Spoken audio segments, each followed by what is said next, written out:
Okay, I think I'm on mute.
Morning, everyone.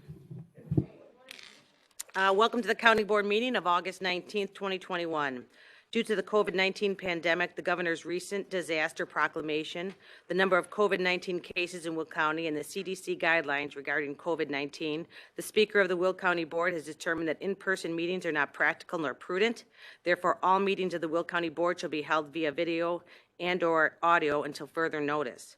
The public is invited to comment or pose a question by email at publiccomment@willcountyillinois.com at the public comments portion of the meeting. The emails will be read into the record. I'll call this meeting to order. Board Member Tyson, will you lead us in the pledge and introduce the clergy?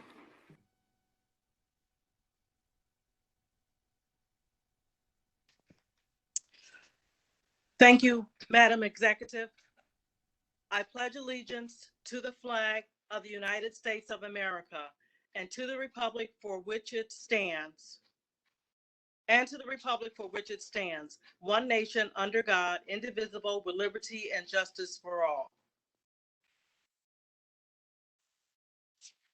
Today's clergy is our very own Reverend Herbert Brooks, Jr., St. John Missionary Baptist Church, Joliet, Illinois. Herb has been pastor of St. John since May 1990. He has been on the county board since 2008. Herb and his wife Gwen have been married since November the 1st, 1974, and are the parents of 5 children and 9 grandchildren. Pastor Brooks is a graduate of LaSalle University of Chicago with a bachelor's degree in business and John Marshall Law School with a certificate of completion in social law, Chicago. Take it away, Pastor Brooks. I was waiting no more, Margaret, but thank you so much. Ladies and gentlemen, as you well know, one of our retired judges in Will County passed away on yesterday. That is in the person of Judge Ray Bolden. May I respectfully ask, just give me one moment in silence, our late friend, Judge Ray Bolden.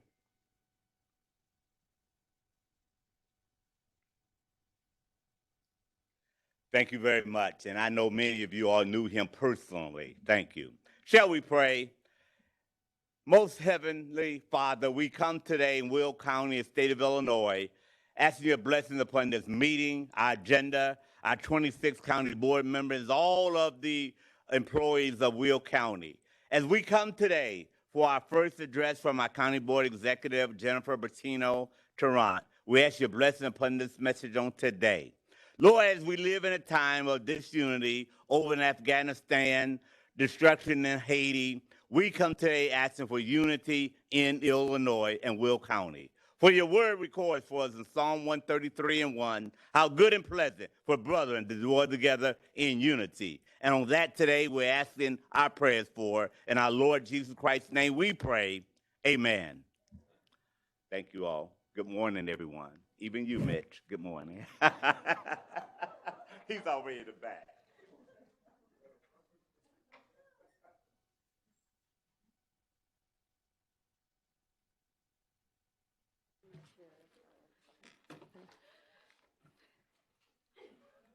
Madam Clerk, will you please call the roll?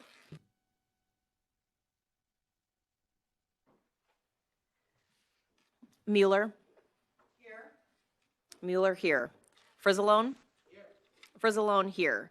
Newquist. Here. Newquist here. Ogalla. Here. Ogalla here. Cook. Here. Cook here. Mustis. Here. Mustis here. Mitchell. Here. Mitchell here. Tyson. Tyson is here. Tyson here. Harris. Harris. Trainier. Trainier present. Fritz. Present. Fritz present. Gould. Here. Gould here. Van Dyne. Here. Van Dyne here. Balich.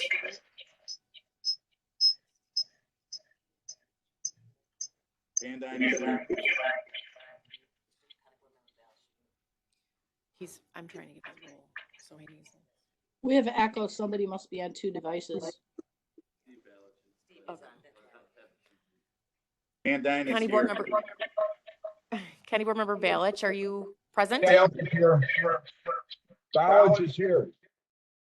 Okay, and can you please mute? Thank you. Brooks. Brooks here. Winfrey. Winfrey here. Parker. Here. Parker here. Ventura. Present. Ventura present. Coleman. Here. Coleman here. Markham. Here. Markham here. Berkowitz. Berkowitz. Here. Good morning. Berkowitz here. Pretzel. Here. Pretzel here. Weigel. Weigel here. Freeman. Freeman present. Curlitis. Perlitis here. Curlitis here. Cowan. Cowan here. 25 present, 1 absent. Madam Clerk, this is Ken Harris. I'm here. Excellent. 26 present. With 26 members present, we have a quorum. I need a motion to place on file the certificate of publication. Motion by Frizzalone, seconded by Brooks. Madam Clerk, please call the roll. Mueller. Mueller, yes. Frizzalone. Frizzalone, yes. Newquist. Newquist, yes. Newquist, yes. Ogalla. Yes. Ogalla, yes. Cook. Yes. Cook, yes. Mustis. Mustis, yes. Mitchell. Yes. Mitchell, yes. Tyson. Yes. Tyson, yes. Harris. Yes. Harris, yes. Trainier. Yes. Trainier, yes. Fritz. Yes. Fritz, yes. Gould. Yes. Gould, yes. Van Dyne. Van Dyne, yes. Van Dyne, yes. Balich. Yes. Balich, yes. Brooks. Brooks, yes. Winfrey. Winfrey, yes. Parker. Parker, yes. Parker, yes. Ventura. Yes. Ventura, yes. Coleman. Yes. Coleman, yes. Markham. Yes. Markham, yes. Berkowitz. Berkowitz. Yes.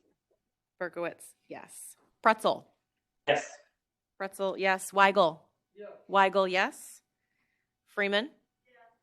Freeman, yes. Curlitis. Yes. Curlitis, yes. Cowan. Cowan, yes. 26 affirmative. The motion carries. I need a motion to approve the meeting minutes for the July 15th, 2021 Will County Board meeting. Motion by Freeman, seconded by Winfrey. Previous roll call for Zalone, seconded by Mustis. All in favor? Any opposed? Motion carries. Madam Clerk, will you please acknowledge the elected officials and media present today? Yes, today we have Coroner Lori Summers, County Clerk Lawrence Daly Ferry, County Executive Jennifer Bertino Tarrant, Recorder of Deeds Karen Stukel, Sheriff Mike Kelly, State's Attorney James Glasgow does send his regrets. He is attending Officer French's funeral this morning. Assistant Majority Leader Natalie Manley, Senator John Connor, and University Park Mayor Rudez. If I missed anybody, I apologize. Still with the hybrid. I can't see everybody all the time. Media, we have Nick Ryer from the Farmers Weekly Review and Alex Ortiz from the Herald News. Thank you. Moving on to resolutions and proclamation, will board members Denise Winfrey and Herb Brooks please come to the podium to present some checks.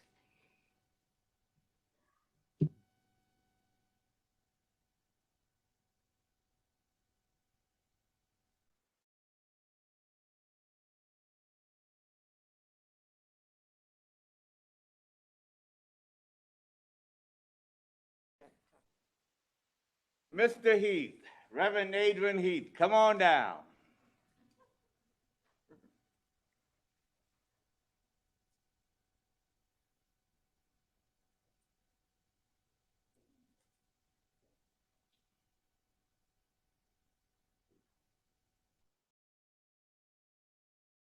Check is big enough for everybody. I have to say before we get started that these checks come to us from Jared Pilbeam in GIS. I'm trying to get one for myself. It hasn't worked out yet, but aren't these nice? Yeah. Yes. Let's switch sides. In case these gentlemen don't know, we have a long history of waste management in our District 8, and they've been very kind to make these donations that allow District 8, whoever occupies those seats, to give to non-for-profits in our of our choice in our district. On today, we chose a couple of three, I believe it is. Redeem Connection is one of them. And those of you, you can Google, go online, he can tell you more about it. Reverend Adrian Heath does a wonderful job in the Joliet community, training young men and women. And he brought one of the good-looking ones with him today. But he does a wonderful job training them, just an excellent job. So on today, we want to present Redeem Connection with $5,000 so he might keep the work continue. Reverend Heath, one word. That's two. That's going to be hard. I know. He's a preacher, you all. First of all, I want to just say thank you first to Will County Executive Jennifer Bertino Tarrant, to the entire county board, to our district representatives, Denise Winfrey and Pastor Herbert Brooks for District 8, and to all of you. I want to just say thank you so much for your support. I bring you greetings from one of those who serve to help people and to help to empower our communities as you do.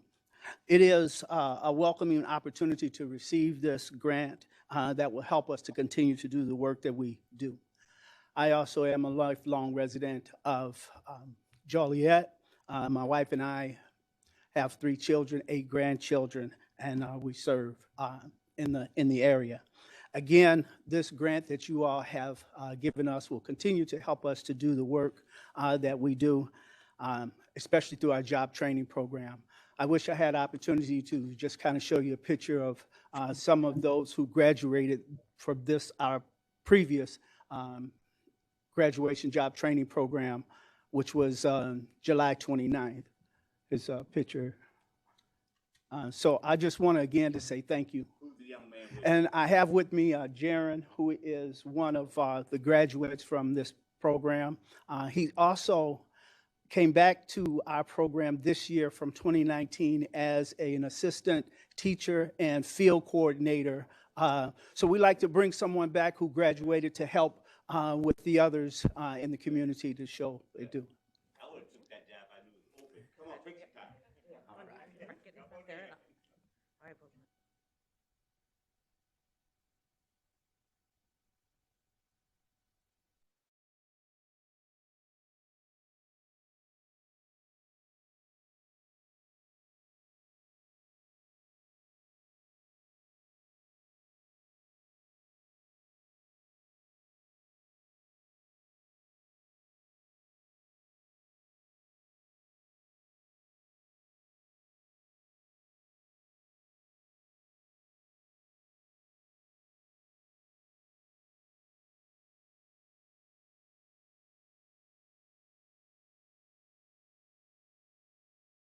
which will have its annual community fair this weekend on Saturday, the 21st, 5 o'clock, will get a check from us. And Community Lifeline Ministries, which is operated out of Second Baptist Church, will also get a check, each of them for $1,000. So we can, Jennifer, if you want to come, we'll do the check.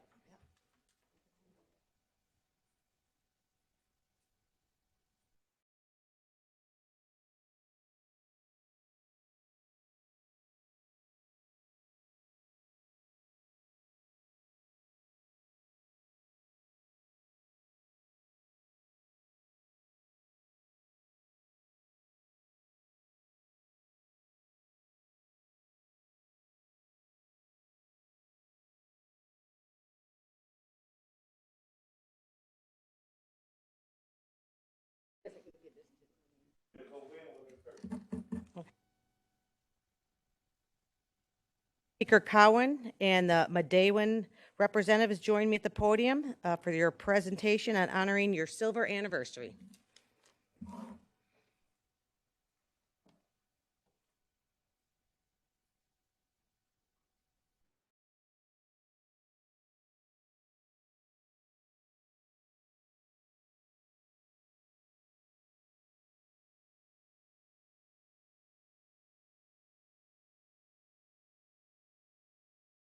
Hello, and thank you for hosting us today. My name is Wade Spang. I'm the Prairie Supervisor at Medewan National Tallgrass Prairie. We're just located south of here just a little bit, 18,000 acres of natural resource management area involving recreation, agriculture, and wildlife habitat improvement for birds, animals. And we became a part of Will County 25 years ago when the Illinois Land and Conservation Act was passed. We're glad to be a part of Will County, and we wanted to share this moment with you. In our sharing of our 25th anniversary, we have developed this poster that comes from the Work Progress Administration art design back in the 1930s, which is quite representative of what that place was, because before it became Medewan, it was an arsenal. And this is a very colorful picture involving that era of time. Right now it has, we have people recreating on it, we have birds, plants, we have bison, we have the bunkers from the ammunition plant there. And so we wanted to present this to the board and to, excuse me, I'm a little dry on my throat, to the board and to recognize that we are glad to be a part of Will County and cherish the times we're here, and we're looking forward to the future stewardship and natural resource management here and providing that service to Will County and the residents here. So thank you very much. Thank you, Amanda. Appreciate it. Thank you. Speaker.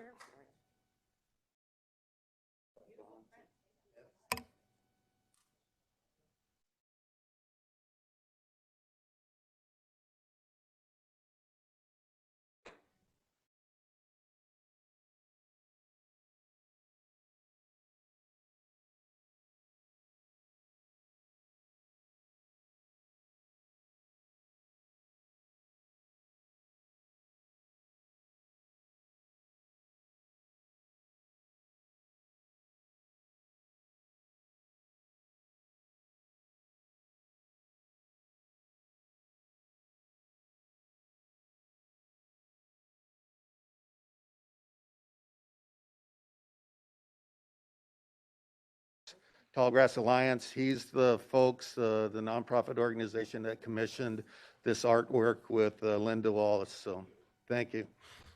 Sorry, Jerry. Thank you. Thank you, madam. And finally, we're going to have Leader Mueller. Will you please come to the podium to read the proclamation recognizing August 31st as International Overdose Awareness Day?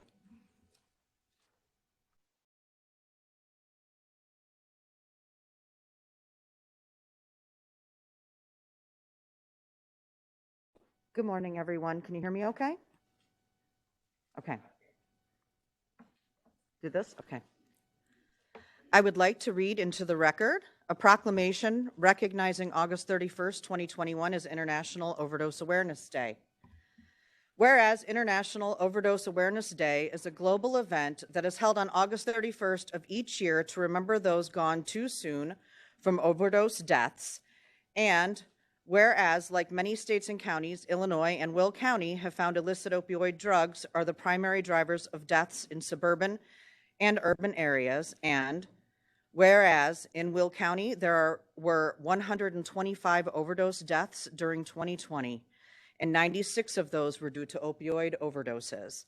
And whereas Will County encourages communities to develop and support local coalitions because this epidemic looks different in various parts of the county and local engagement and leadership is imperative. And whereas culture change happens in neighborhoods and local communities and localities play a major role in assisting with the removal of stigma of addiction and the normalization of recovery. And whereas throughout Will County, our dedicated treatment providers work tirelessly to help individuals with substance use disorders recover. And whereas addiction is not a moral failing, but a complex and treatable disease, and a life of recovery is possible. And whereas International Overdose Awareness Day is an opportunity for all Will County residents to stand beside those who have lost loved ones to an overdose and those who have a substance use disorder and are diligently working towards recovery. Now, therefore, be it resolved that the Will County Board and the Will County Executive recognize August 31st, 2021 as International Overdose Awareness Day. Be it further resolved that the Will County Board and the Will County Executive remember all Will County residents who have lost their lives to overdose deaths. Dated this 19th day of August, 2021, and I so move. Motion by Mueller, seconded by Cowan. Previous roll call by Freeman, seconded by Frizzalone. All in favor? Aye. Any opposed? Motion carries.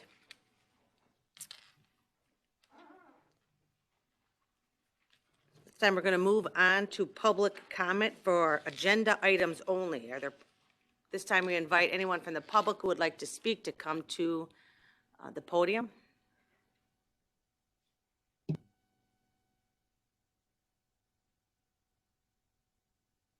A reminder, the County Board rules allow individuals with public comments 3 minutes to speak.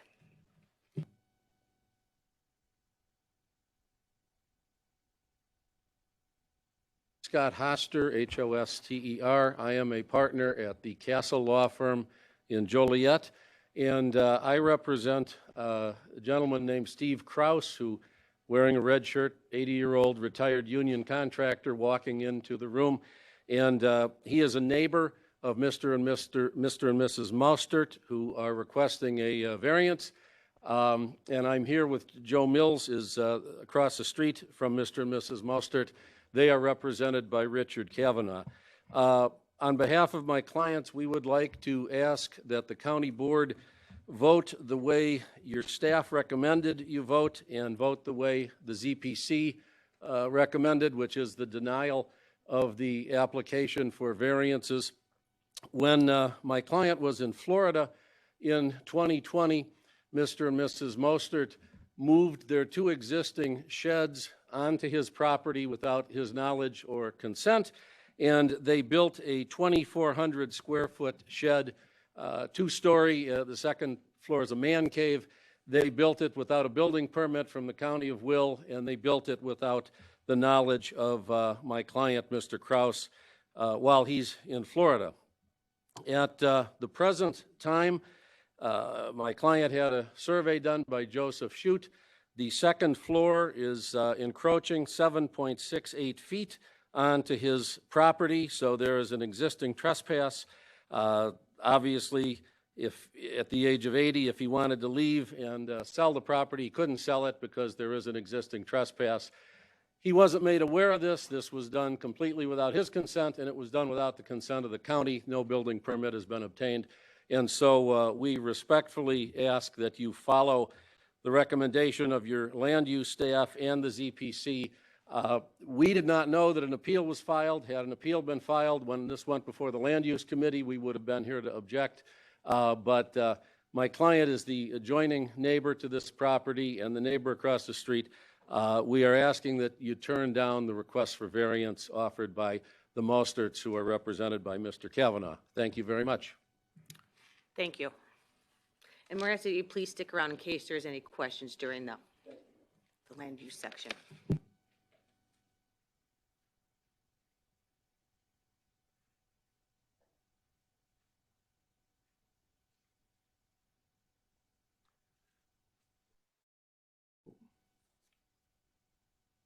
Thank you, Madam Executive. My name is Richard Kavanaugh. I'm an attorney with offices at 111 North Ottawa Street, and I represent the Mosterts. We have very little time here for public comment. However, I will be available in case any members have any questions with respect to this property.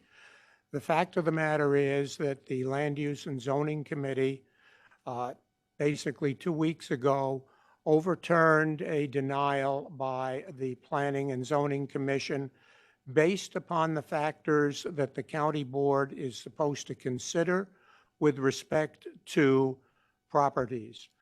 First of all, the objector, Mr. Kraus, was aware of what was going on. In fact, he told my clients, don't get a permit.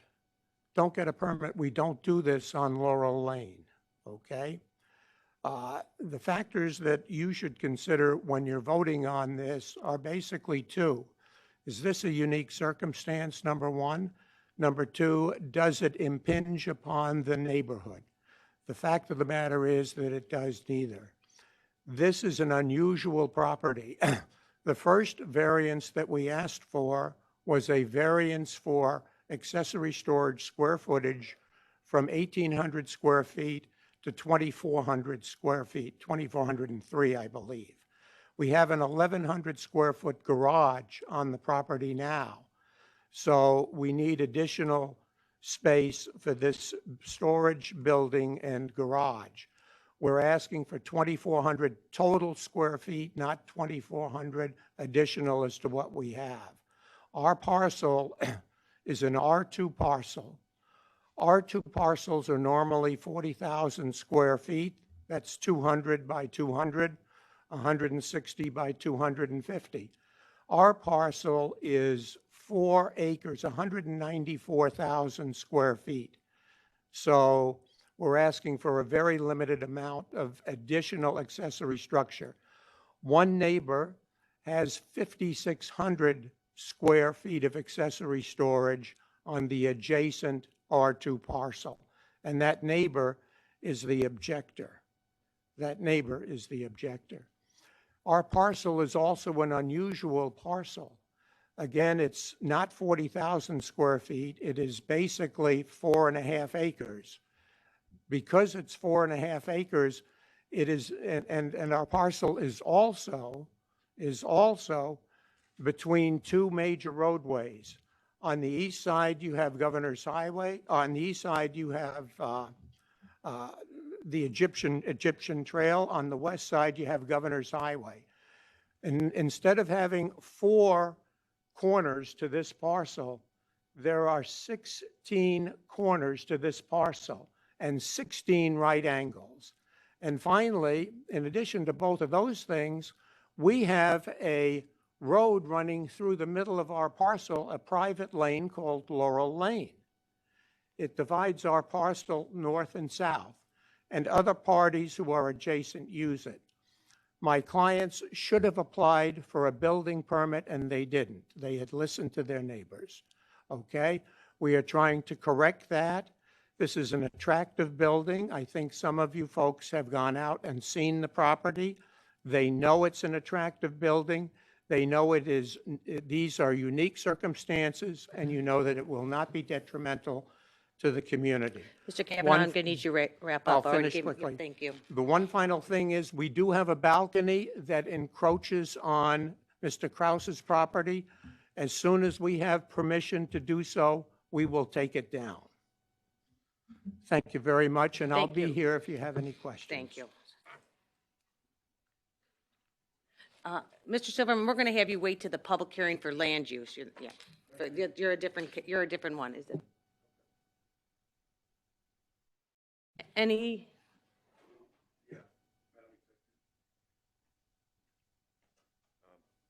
I'm here on the same case as Mr. Silverman, if you'd like. Then you I'll would wait. like to, if you would like to wait till the Thank public you. hearing for land use, then, thank you.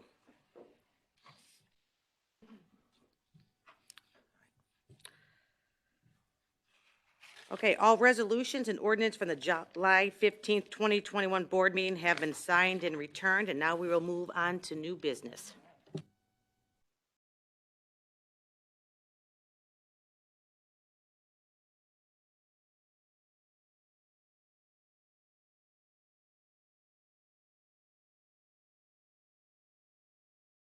Thank you, Madam Clerk. So good morning to the county board members who are joining us remotely, to those who are joining us in the county board room, County Board Speaker Cowan, Leader Mueller, Leader Frizzalone, our county-wide elected officials, state officials, and to the residents of Will County who have persevered through one of the most challenging times in our history. It is my honor today to present the state of the county. I'll begin by acknowledging the incredible work of the Will County staff, the day-to-day operations of county government, and the hard work of our staff more often than not occurs with little fanfare. Probably ask Jason back, or I'm sorry, Ben back here, who's been monitoring us for months now. Whether it's passing highways, helping a job seeker update their resume, assisting residents with marriage license, or providing general health support, like eye exams and oral cleanings to families in need, staff have continued the day-to-day work of the county under unbelievably challenging circumstances throughout these past 17 months. Thank you so much, the staff, for all their hard work. I would especially like to acknowledge Director Harold Dameron and the entire emergency management staff for the countless hours they spent assisting the health department with the county's vaccination effort. Again and again, they stepped up when called upon. Our county owes a great debt of gratitude to Harold and his team. When I first entered office last December, the county was faced with the daunting task of delivering vaccines to our 700,000 residents.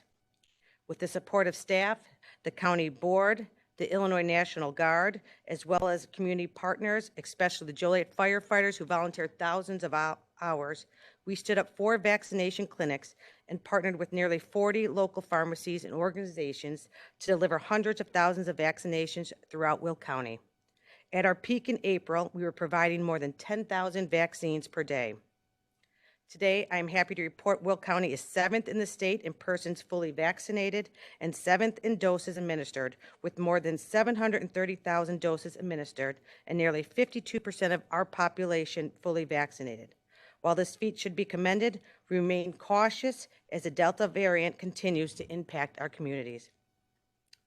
Director Olenek and our health department continue to adapt to meet the challenges posed by the COVID variant and find new opportunities to distribute the vaccine to all residents in Will County.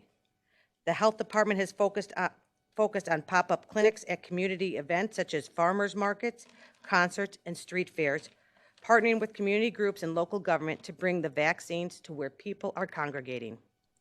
Earlier, the health department announced partnerships with 10 community-based organizations to conduct vaccination outreach and clinics to increase vaccination rates among our minority and rural communities.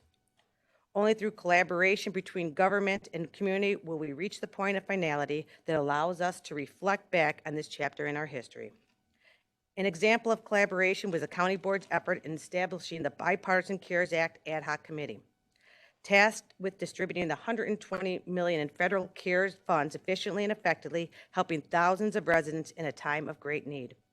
The county facilitated disbursements to cities, villages, fire districts, schools, small business owners, not-for-profits, VFW halls, food pantries, all to support keeping important services running. Hundreds of small businesses were able to stay afloat thanks to the efforts of this board through the Small Business Grant Program. Small businesses like Ruben Rodriguez and Jesse Garcia's Cafe, a husband and wife who pursued the American dream of owning a business. They opened the Sunshine Cafe 6 months before the pandemic hit, and mitigation efforts were implemented to lessen the spread of COVID-19, impacting restaurants, bars, and small business throughout the county. Opening a small business is challenging in its own right. Doing it in the midst of a pandemic is unmanageable. Ruben and Jesse were devastated, worried about paying bills and caring for their family. They were down to their last savings. Fortunately, they were provided a lifeline through government support in the county's grant program. They donated large amounts of food and unused supplies to local pantries and shelters to ensure it did not go to waste. They adapted too, advertising for discounted carryout orders and downsizing their menu. The county assistance saved the Sunshine Cafe and helped Ruben and Jesse keep their 6 employees and rebuild their business, making their own comeback. Ruben and Jesse continue to serve the community and are beyond thankful for the assistance. I'm humbled when I hear the emotional stories from residents like Ruby and Jesse. The importance of government support systems has never been more evident than during this pandemic. With many families tilting on the brink of financial ruin, the extra level of support was needed to help them weather the storm. The county has also provided a helping hand in the form of rental and utility assistance.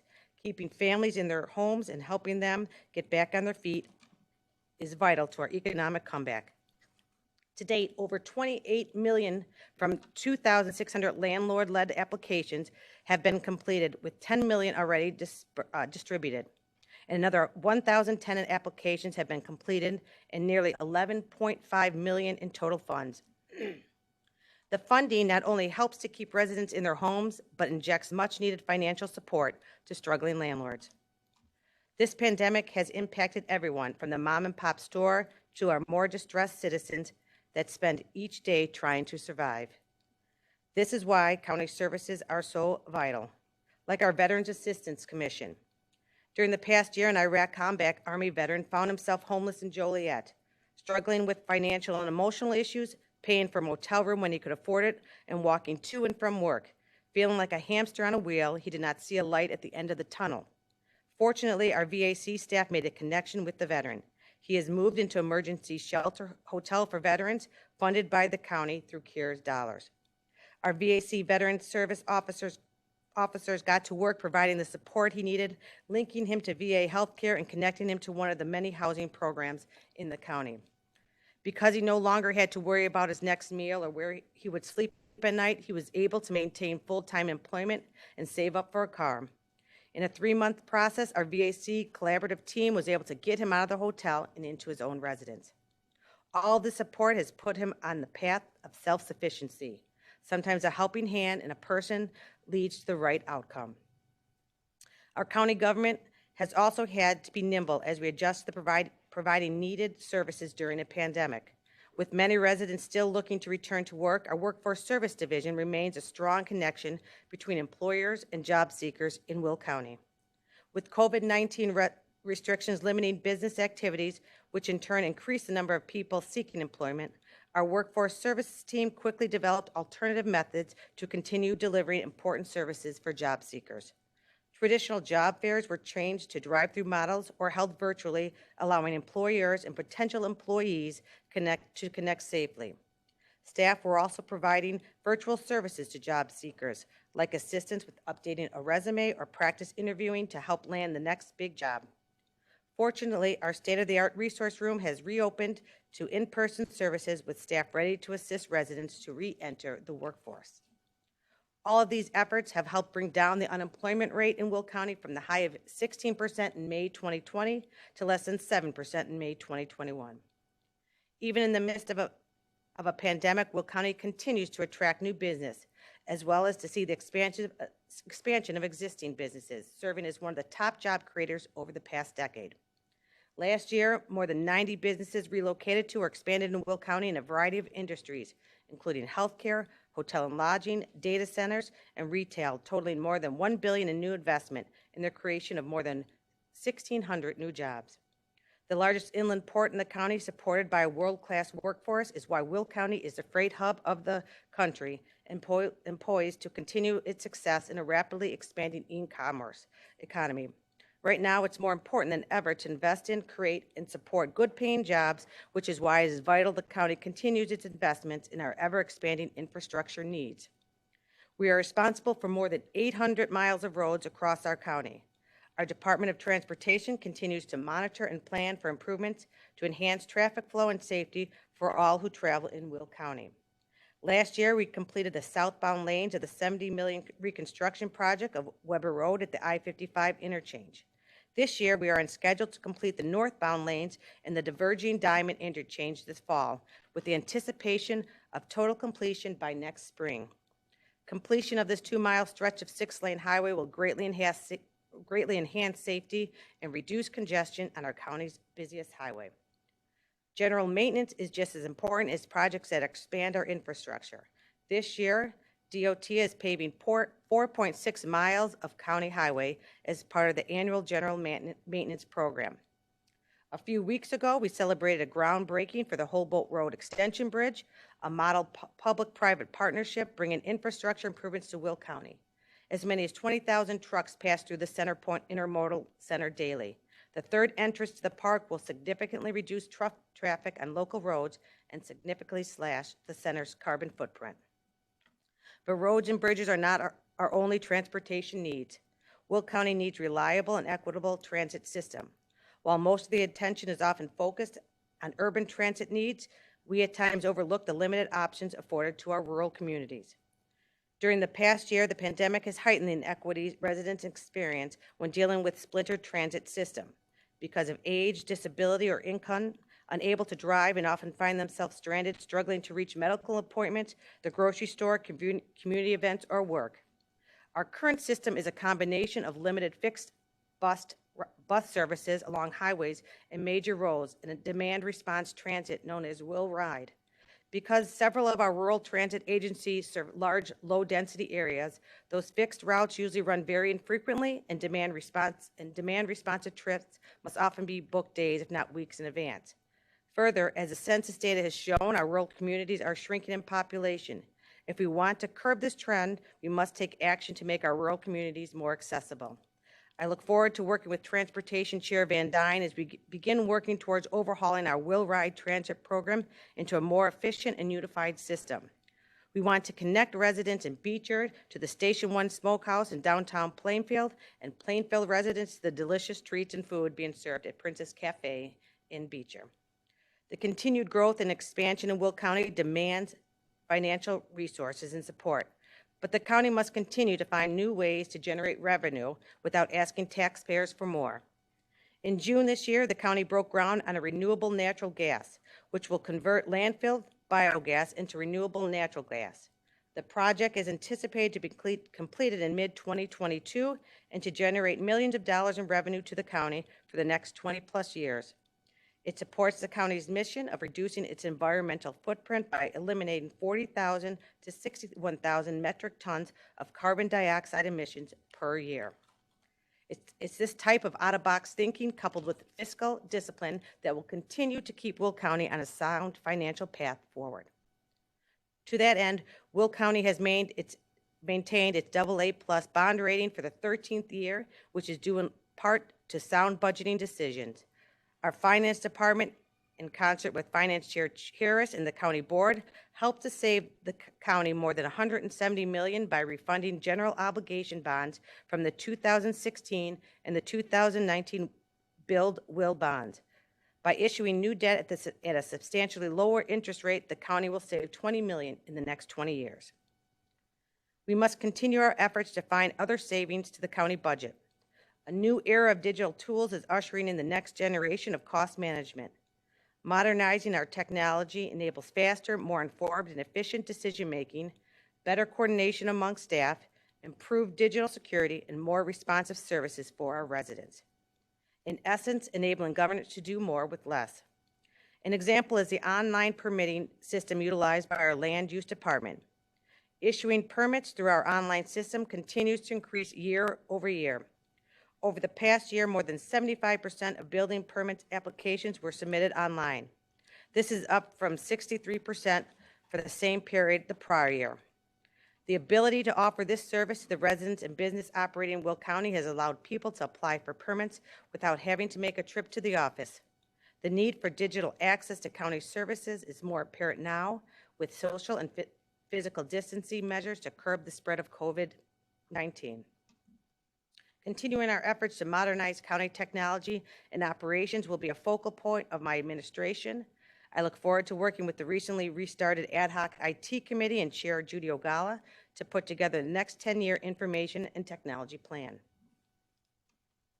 We live in a challenging moment in so many ways, not the least of which are the choices that must be made to balance our budget in the midst of economic hardship for Will County residents. The budget I will present later in this meeting for fiscal year 2022 spends $16 million less than fiscal year 2021.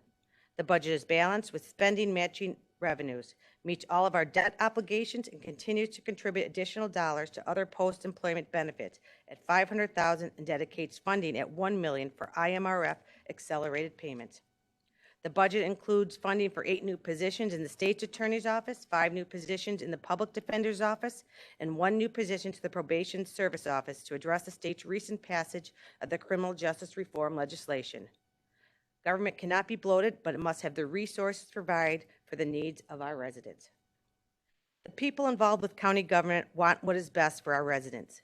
We tackle problems and put our shoulders into making real, lasting change. I came into this office with the message that I am committed to doing things differently in my administration. And while change can sometimes cause friction, my promise is to work earnestly every day to fix our oftentimes unglamorous but essential problems, and to do so in a spirit of collaboration. I look forward to our work ahead. Thank you.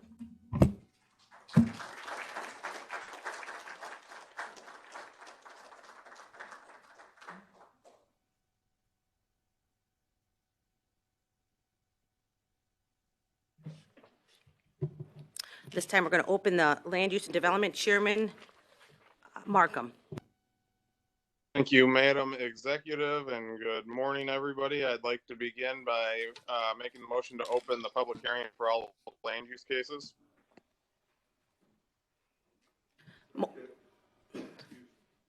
Motion by Frizzolo, seconded by Moustis. Madam Clerk, please call the roll.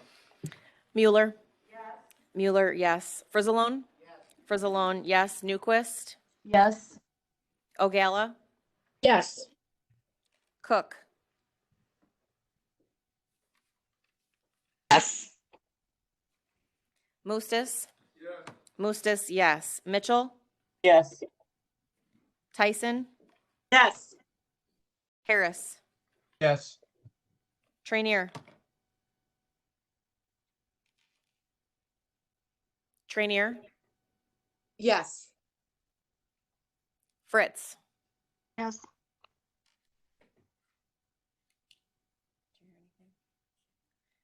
Fritz.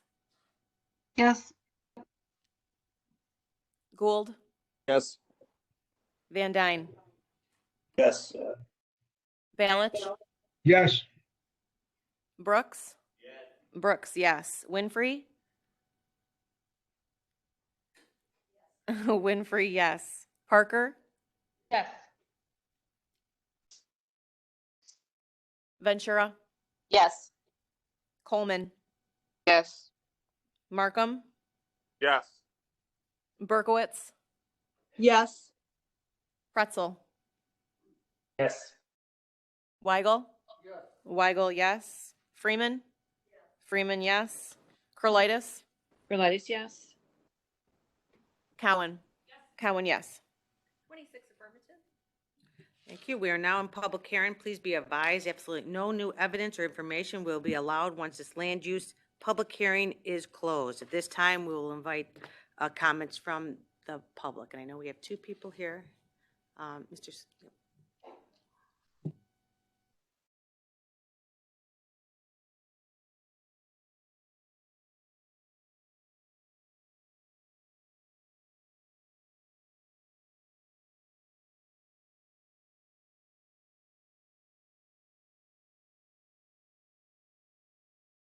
Today, representing the Village of Shorewood on a land use case that's on your agenda for a special use permit to allow the operation of a landscape business in Troy Township off Black Road.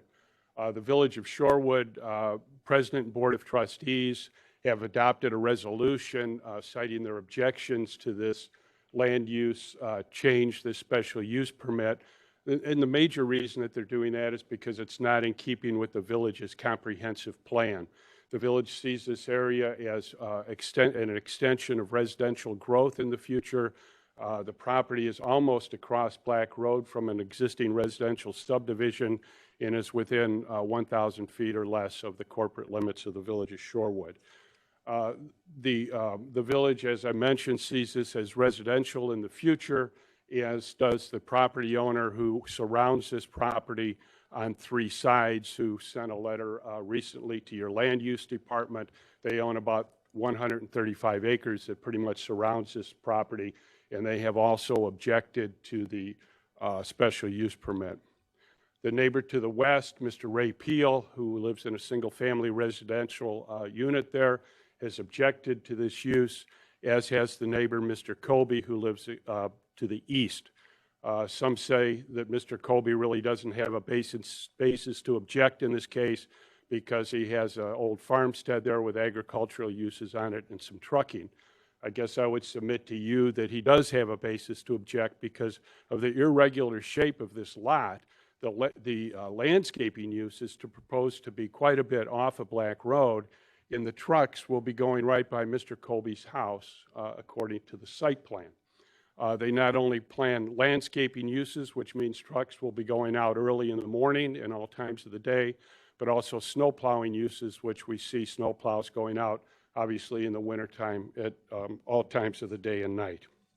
So for those reasons, the village is objecting, the neighbors are objecting because of the use, also because of stormwater considerations. There's been a lot of stormwater problems in this area with development that has occurred to the north, and we think that there should be a comprehensive solution to the stormwater issues in the area.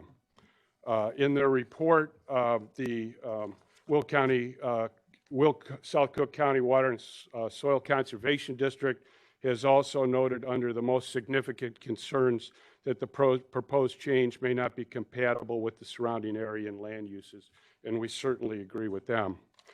I think it's important that we know that a gentleman by the name of Mark Feck has supported this application, and I think it's important to point out that Mr. Feck owns a number of acres around Shorewood to the west of Shorewood, where he's trying to sell off 10-acre parcels for similar uses. So, you know, if people say Mr. Colby shouldn't object, I guess I would also consider Mark Feck's suggestions with a grain of salt also. And just one correction, your land use department, I know, got the letter from the wraparound property owners that own the 135 acres earlier this week, so they didn't have much time to research it. But in the letter to the that they wrote, they said that the objector who owns the 135 acres recently sold the property to the people who are here for the application today. That's not correct. It's my understanding that Mr. Mark Feck actually sold him the property, one of the supporters of the application. So I am happy to answer any questions, but again, just in summary, the Village of Shorewood objects to this. Several neighbors object. We don't believe it's in keeping with the land use plan for this area. Thank you. Thank you. And if you don't mind sticking around too. Yes, I'll be here for questions. Also, our Director of Economic Development, Kelly Chrissy, is here if you have any questions. And so I don't forget, the mayor asked me to send his apologies. He's a fireman and had to be on shift at the firehouse today. He wanted to be here. So thank you.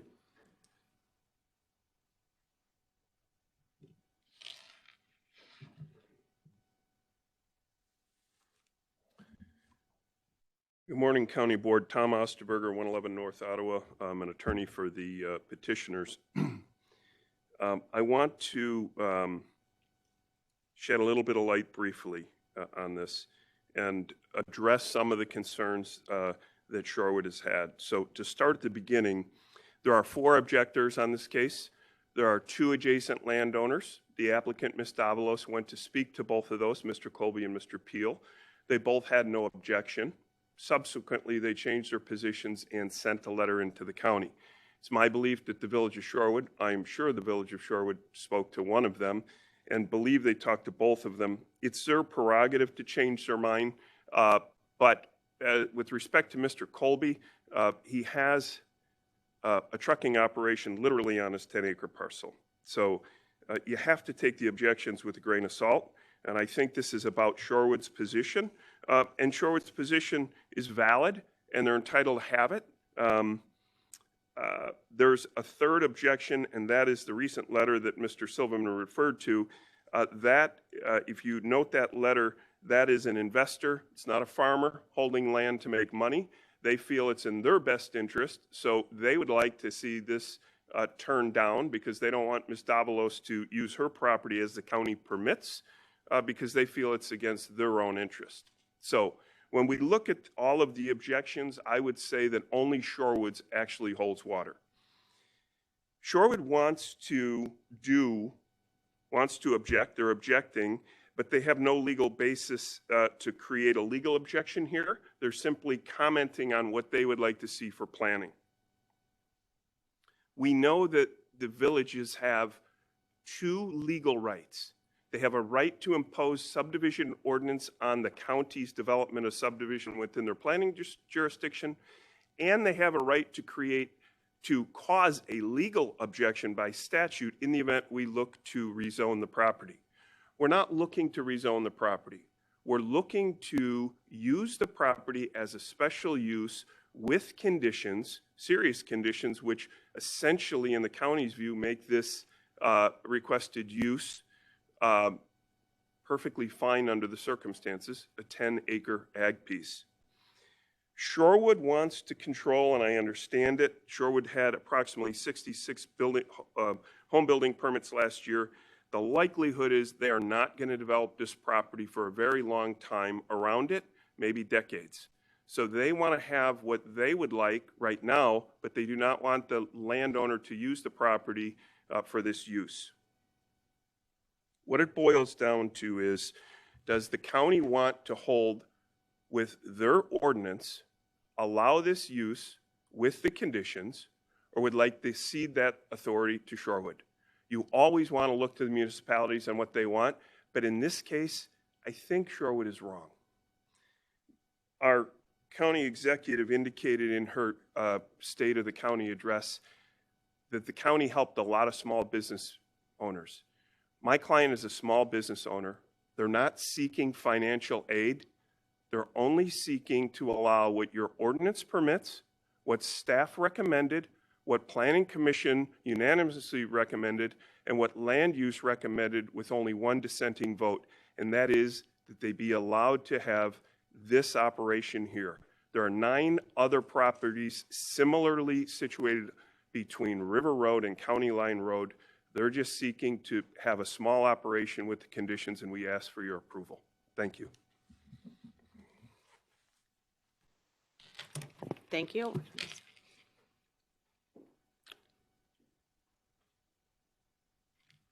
Is there anyone here for the public hearing? Would like to speak? All right, I need to get a motion to close. Motion by Frizzalone, seconded by Winfrey. Madam Clerk, please call the roll. Mueller? Yes. Mueller, yes. Frizzalone? Yes. Frizzalone, yes. Newquist? Yes. Ogala? Yes. Cook? Yes. Mustis? Yes. Mustis, yes. Mitchell? Yes.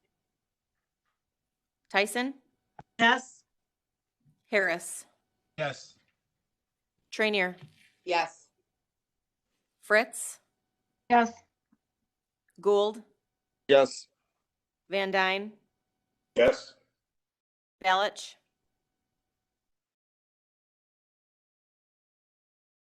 Balich? Yes. Brooks? Yes. Brooks, yes. Winfrey? Yes. Winfrey, yes. Parker? Yes. Ventura? Yes. Coleman? Coleman?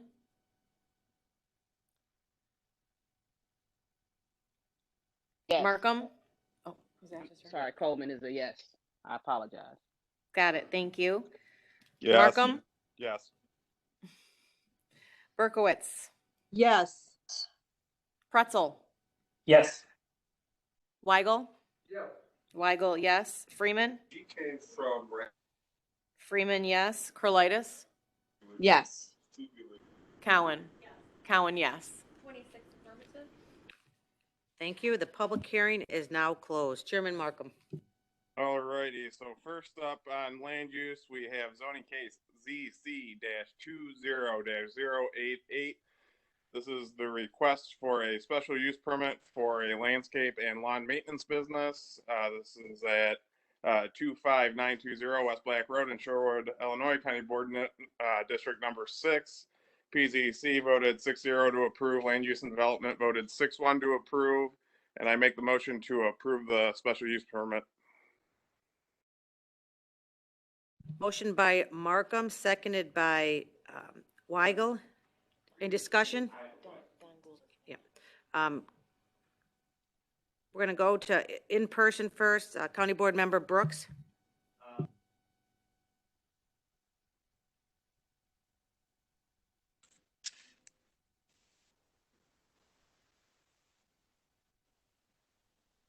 I'll go back on mute. Mr. Gould? Thank you. I think it's important to note that one of the other things that the law provides is that municipalities have planning authority within 1.5 miles of their jurisdiction. And as the village attorney pointed out, this is much closer than that. This is approximately 1,000 feet away. You know, villages and cities spend a lot of time and effort in developing comprehensive and master plans for their communities. I think it's important we recognize that these plans should be observed and they should not be ignored. And in this case, the village has a strong interest in seeing that their comprehensive plan is implemented. And unfortunately, when you don't follow these plans, it tends to have a ripple effect for the entire area. And that I think the village has much concerns about, because if you allow one thing, then obviously it affects much of the neighboring properties. So for those reasons, and this is in my district, I'm going to oppose it. Thank you. Thank you. Mr. Van Dyne? Thank you, County Executive. Well said, Don Gould, and I am also a member of this district, and I will be in favor of the opinion of the Village of Shorewood, so I also will be voting no on this issue. Thank you. Thank you. Okay. So we have a motion and a second. We're going to take a roll call on this. Madam Clerk, please call the roll. Mueller. Mueller, no. Frizzalone. I am a nasty son of a bitch, you know. Frizzalone, yes. So, Newquist? Yes. Newquist, yes. Ogala?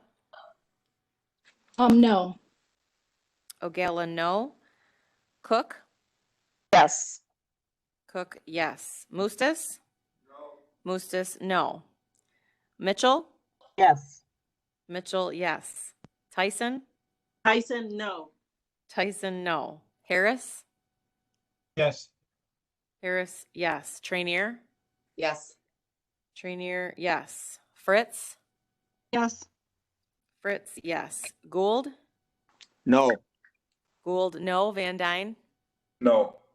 Van Dyne, no. Balich? No. Balich, no. Brooks? Whatever the proposition is, Madam Executive, I'm torn, so therefore I respectfully abstain. Brooks, abstain. Winfrey? Winfrey, yes.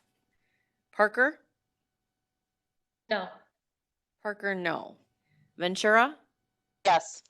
Ventura, yes. Coleman? Yes. Coleman, yes. Markham? No. Markham, no. Berkowitz?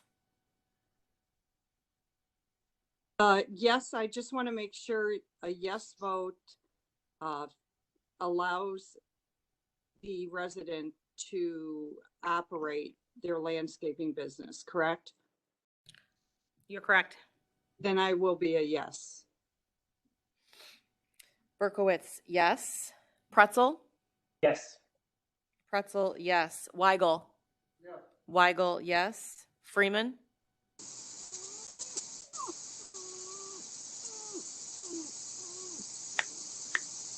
Freeman abstain. Crolitis? Crolitis, yes. Crolitis, yes. Cowan?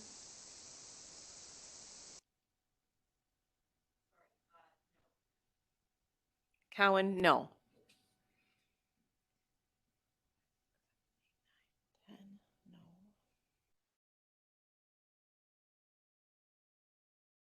14 yes, and 2 abstentions. Yep. 14 affirmative, 10 negative, and 2 abstention. With 14 in favor, the motion carries. Chairman? Alrighty. Next up, we have number 2, which is zoning case ZC-21-045. This is a request for a zoning map amendment from A1 to E1. This takes place in Green Garden Township, commonly known as vacant property on Bruns Road, Monier, Illinois, County Board District Number 2. PZC voted 6-0 to approve. Land Use and Development voted 6-0 to approve, and I make the motion to approve.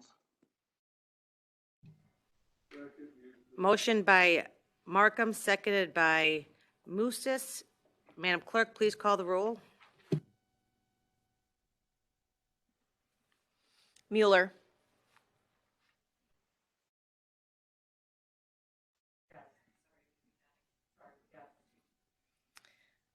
Mueller, yes. Frizzalone? Yes. Frizzalone, yes. Newquist? Yes. Ogalla? Yes.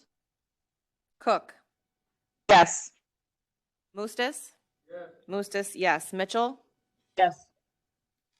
Tyson? Tyson, yes. Harris? Yes.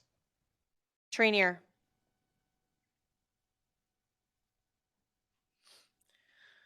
Trainier?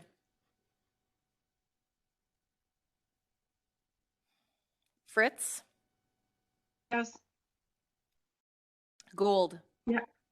Yes. Gould? Yes, Lauren. Thank you. Van Okay. Dyne? Yes. Balich? Yes. Brooks? Brooks, yes. Winfrey? Winfrey, yes. Parker? Yes. Ventura? Yes. Coleman? Yes. Markham? Yes. Berkowitz? Yes. Pretzel?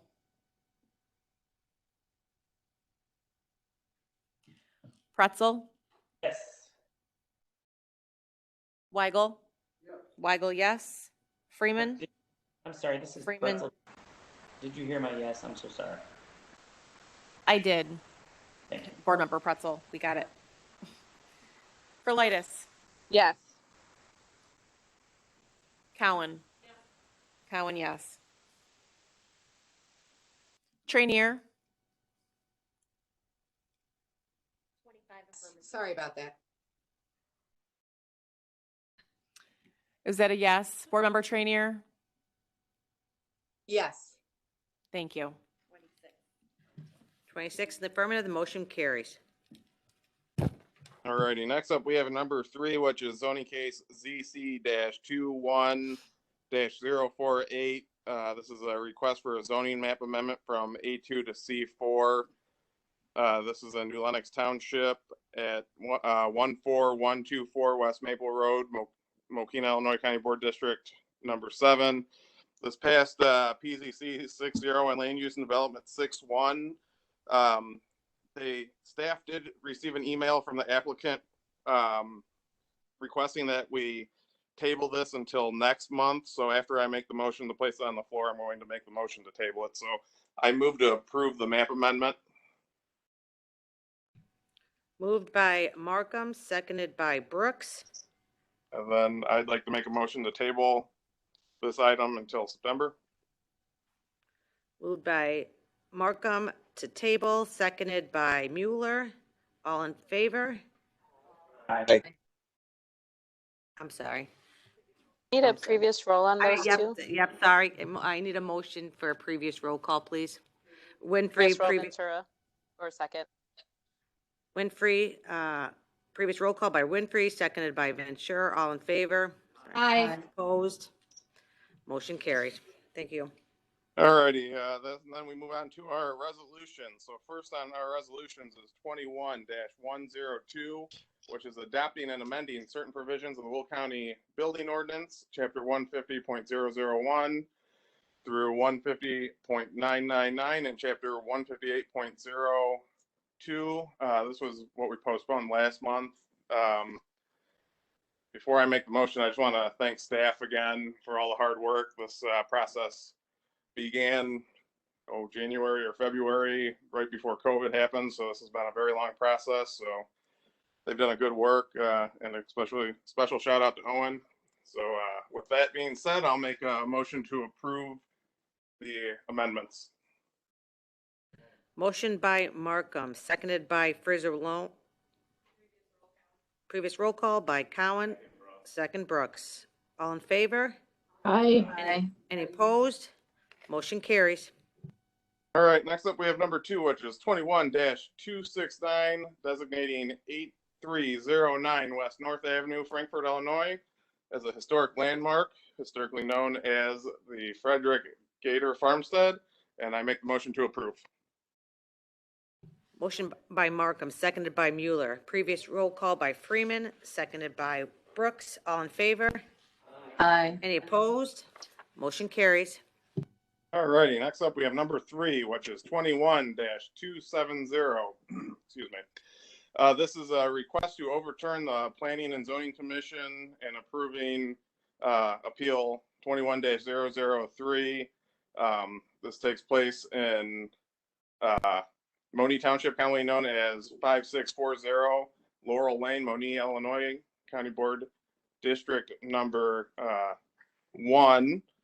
And sorry, hold on, give me 1 second. This is the item that we heard about in the public hearing. So I will make a motion to approve the first appeal for the variance for maximum accessory building area from 1,800 square feet to 2,422.12 square feet. So we have a motion by Markham, seconded by Winfrey. Is there any discussion? Madam Clerk, please call the roll. Mueller. Mueller, yes. Frizzalone. Frizzalone, yes. Newquist. Yes. Ogala. Yes. Cook. Yes. Mustis. Mustis, yes. Mitchell. Yes. Tyson. Tyson, yes. Harris. Yes. Trainier. Yes. Fritz. Yes. Gould. Yes. Van Dyne. Yes. Balich. Yes. Brooks. Brooks, yes. Winfrey. Winfrey, yes. Parker. Yes. Ventura. Yes. Coleman. Yes. Markham. Yes. Berkowitz. Yes. Pretzel. Yes. Weigel. Weigel, yes. Freeman.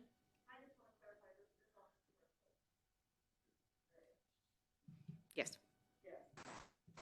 Freeman, yes. Curlitis. Yes. Curlitis, yes. Cowan. Cowan, yes. The 26th affirmative, the motion carries. All right, and then for the same case, the second request to overturn was for variance for minimum yard setback from 10 feet to 4 feet, and I make the motion to approve the appeal. Motion by Markham, seconded by Brooks. Is there any discussion? County Board Member Freeman, please turn on your mic. I have reservations on the square footage variance because of the location of the shed. It is extremely close to the property line. I would like to see maybe some adjustments, not necessarily, I hate to see the building have to be moved, but there has to be something that could be done to appease this between the landowners due to the 4 foot from the property line. Thank you. County Board Member Ogalla. Thank you. So I appreciate everybody who has taken the time to reach out and hear what these constituents both had to say. And I know that some of you did take a ride out to the properties. I visited both property owners at least 3 times. I'm sure at least 3 times. And I understand their related concerns. I understand that. And I also know that there are so many extenuating circumstances which actually are not part of the actual case, but I understand what there is in this as well. So I would be in support of some modifications to the building, because I know that the owner that is objecting is very concerned about his privacy and his space. His privacy, he feels that he has lost due to a access to his side of the property, and his space because there is a overhang on the second story. There's French doors and there's a deck out there, and there's an overhang onto his property. So I would like to hear suggestions as to how the board feels as a group as to what we might do to mitigate those issues, as well as from the property owner, Massart property owner's attorney, as to what the intention is to try and rectify that. And I'm sorry, my voice is going right now. I'm sorry. Does the attorney want to speak on your client's behalf to address County Board Members Ogalla about the rectification?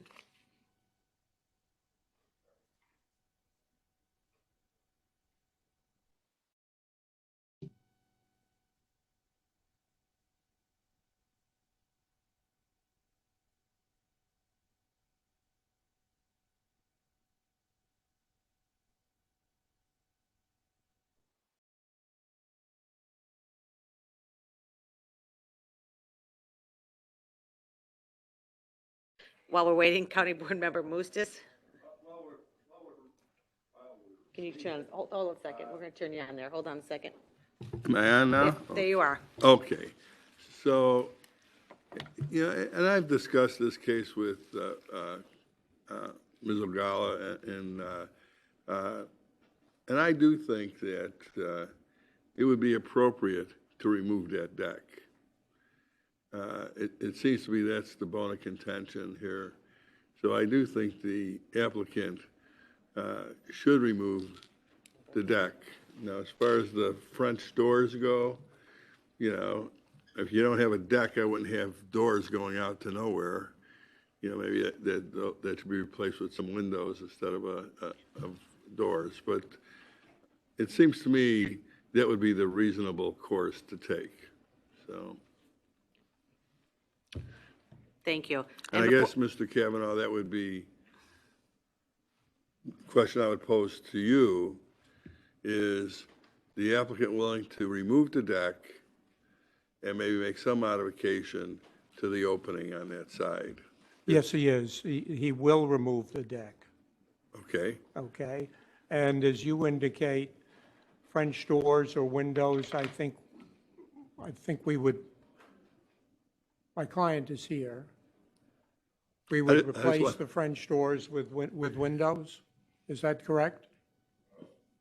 We can't hear, they can't hear you, so we can't I- even talk. yeah, You're gonna have to come up, or, yeah, you're gonna have to come up to the podium, sir, because we have people online, they're not gonna be able to hear you, so, or you can answer for, yeah. Mr. Kavanaugh, I would ask, I don't know if land use could answer it. Probably you can't have doors going out into the open by ordinance, I would think, or by code, I should say.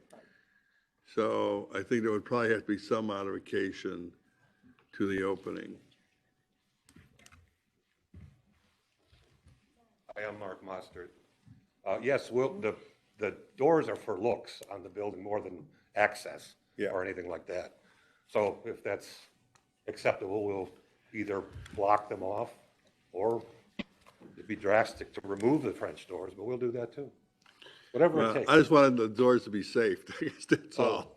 That's why I just want somebody opening doors to nowhere and falling out. Well, But when I say remove the deck, we would maybe, if it's acceptable, we would leave a little like a French look of the deck, which sticks out a foot. that would be okay. A foot So- with a rail And then would it be makes the okay. building look much more presentable. Okay, that would be. So, Madam Chair, I don't know if, I would make a motion to that effect, to amend it. I don't know exactly. Wait, but can I ask you, before we make your motion? Yeah. I just want to, because it started as County Board Members Ogala's question. Does that answer your question about how the property owner is going to rectify the situation, Judy? Yes, it does, and Okay, I thank do like Jim Moustis's Okay. suggestion. Thank you. Yeah. So if it's a condition. Continue, I'm sorry. So I guess I'm looking for direction to add that condition to the case. The condition would be take the deck out, a foot out off the, or a couple feet is not a deck, just so you can perhaps open the doors. So I'll just make a condition to remove the deck. Would you like to hear from Ryan Radner is on? Would you like to hear him speak first before you make the motion? Or Yeah, just to hear, sure, make sure. sure, yeah. Yeah, absolutely, yeah. Brian? Thank you for the opportunity to speak. This is Brian Radner from the Land Use Department. I wanted to point out two things. First is we do have an open building permit for this structure. So it's still in review and still can be modified because the Mosterts actually put this structure up without a permit. So we still are working through that process and changes can be accommodated that are within the code. Second, this is a variance request and you cannot condition variances. So anything that the applicant agrees to do cannot be conditioned. You're just taking them at their word that they will do it. Okay. Does that, okay, so County Board Member Mooses, before you do your motion, we have about 3 other hands up. Do you want to hear the you want to hear the questions or statements before you make your motion to amend, or? Well, it appears, basically, he's saying we can't. Well, okay. So I guess I can't put conditions on a variance. So I would not be making a motion. I guess it would take place in the modification of the permitting process then.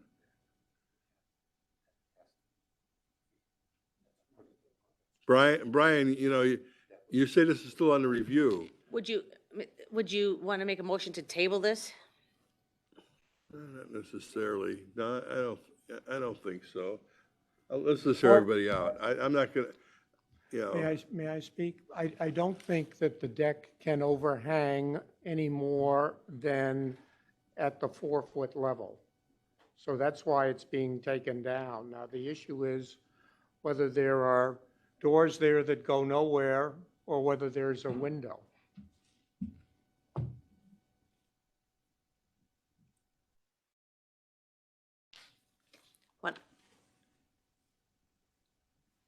Well, we can't, but let's go through some of the other questions here too, because we do have some other county board members who have questions. We have County Board Member Mitchell.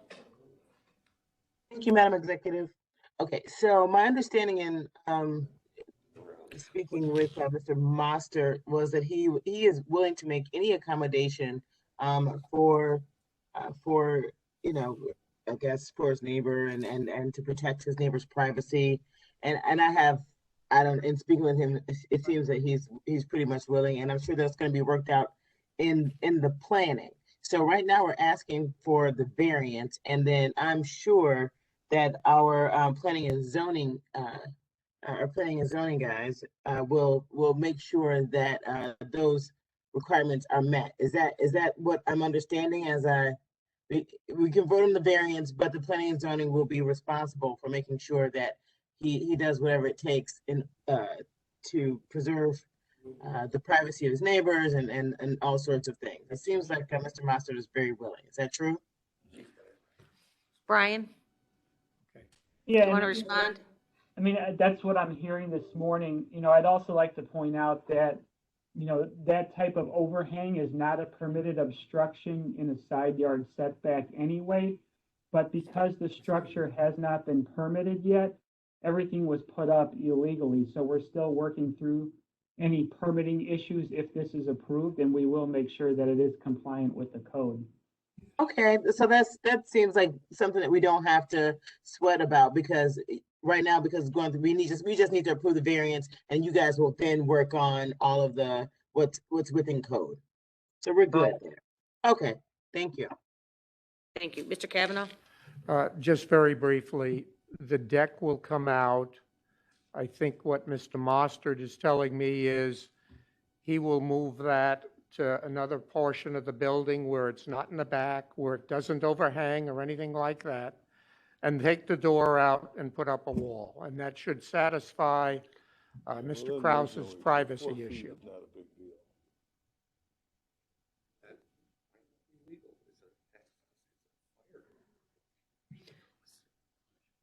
County Board Member Berkowitz?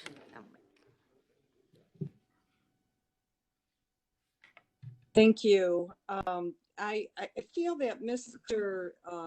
Mostert has, he's assured me that he's willing to do what he has to do to solve these issues. He is going through this process and paying a penalty on top of that. I did go out to look at the property. I was very impressed. I appreciate the fact that he's come forward to do the right thing. And what struck me when I was standing on the property is the uniqueness of it. I mean, it's a beautiful area. It's spacious, and he and his two neighbors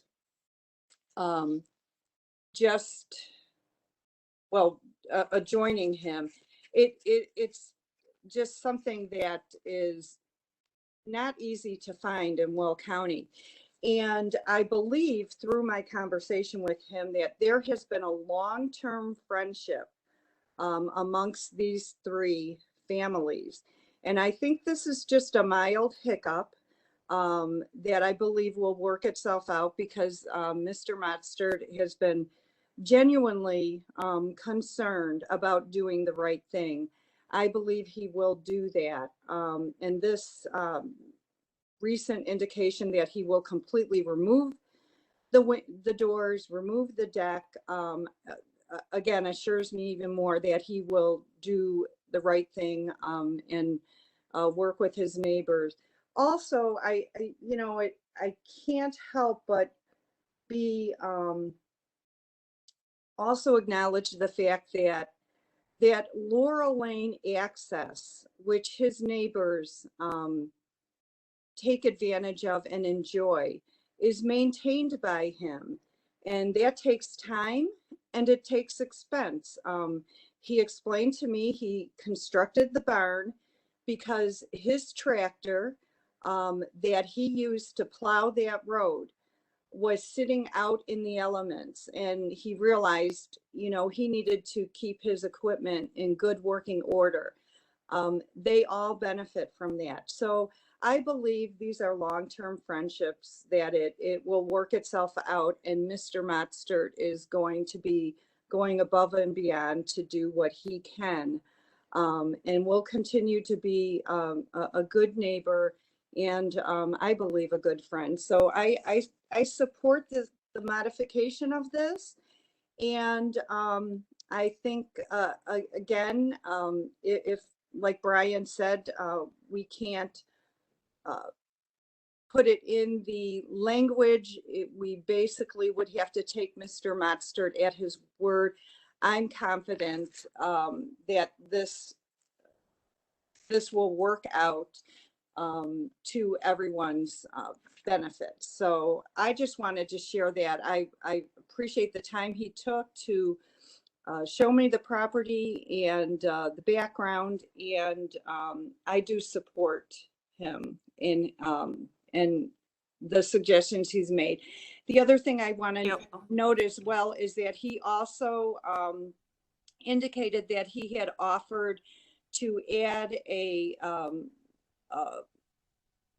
blue spruce, a live mature tree on the neighbor's property, purchase and plant it at no expense to the adjoining property owner. And that was quite a generous offer as well. So thank you.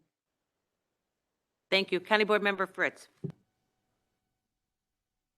Thank you.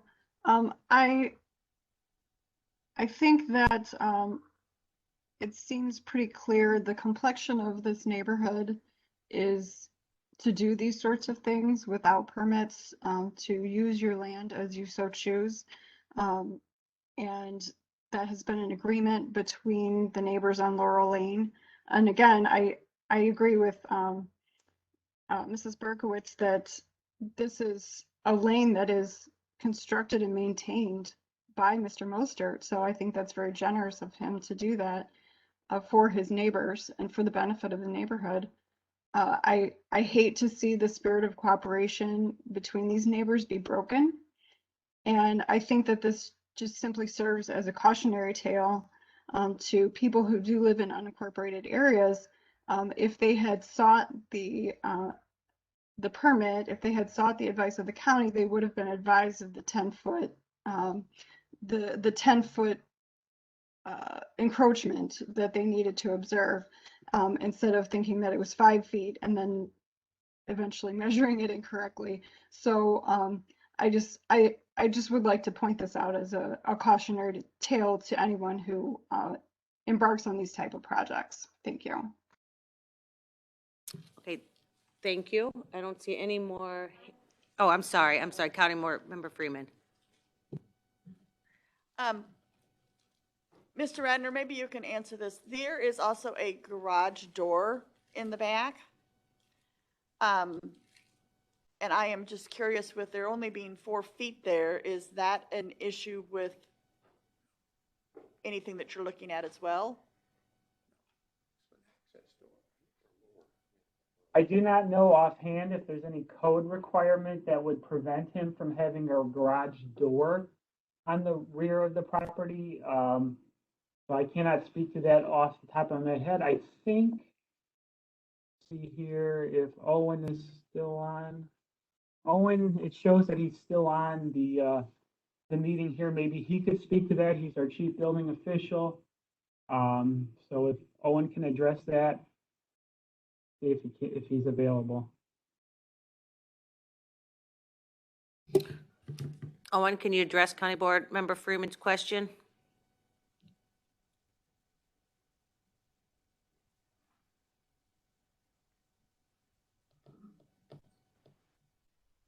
He did just unmute, but I don't see him here yet.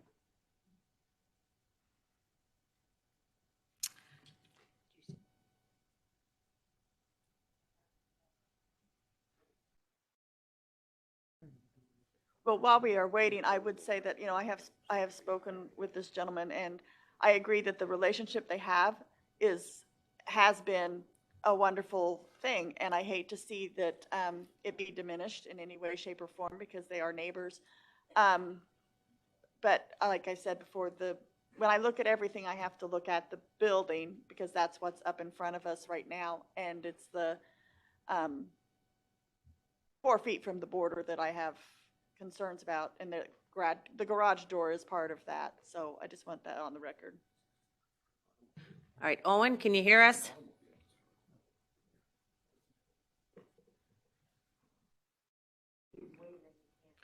It, I see him, but nobody can hear him.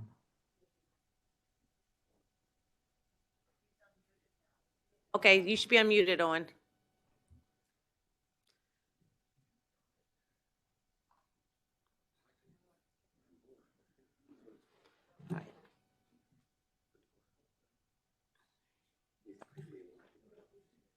Brian, is he near you that he can go to your? Yeah, he's just coming in my office right now. Thank you. Sorry, everybody, it's not working for me. I'm sorry, I'm having some audio problems. I couldn't hear the question. There's a garage door.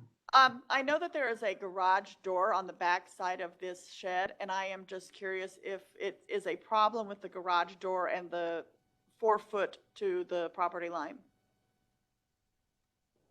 Prevents him from garage door when you only have 4 feet on the back.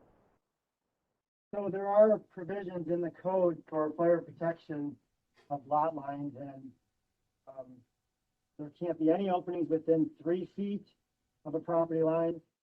And between 3 and 5 feet, you're limited to the amount of openings. So we would have to see the percentage of the opening and the percentage of the wall and everything to figure that out.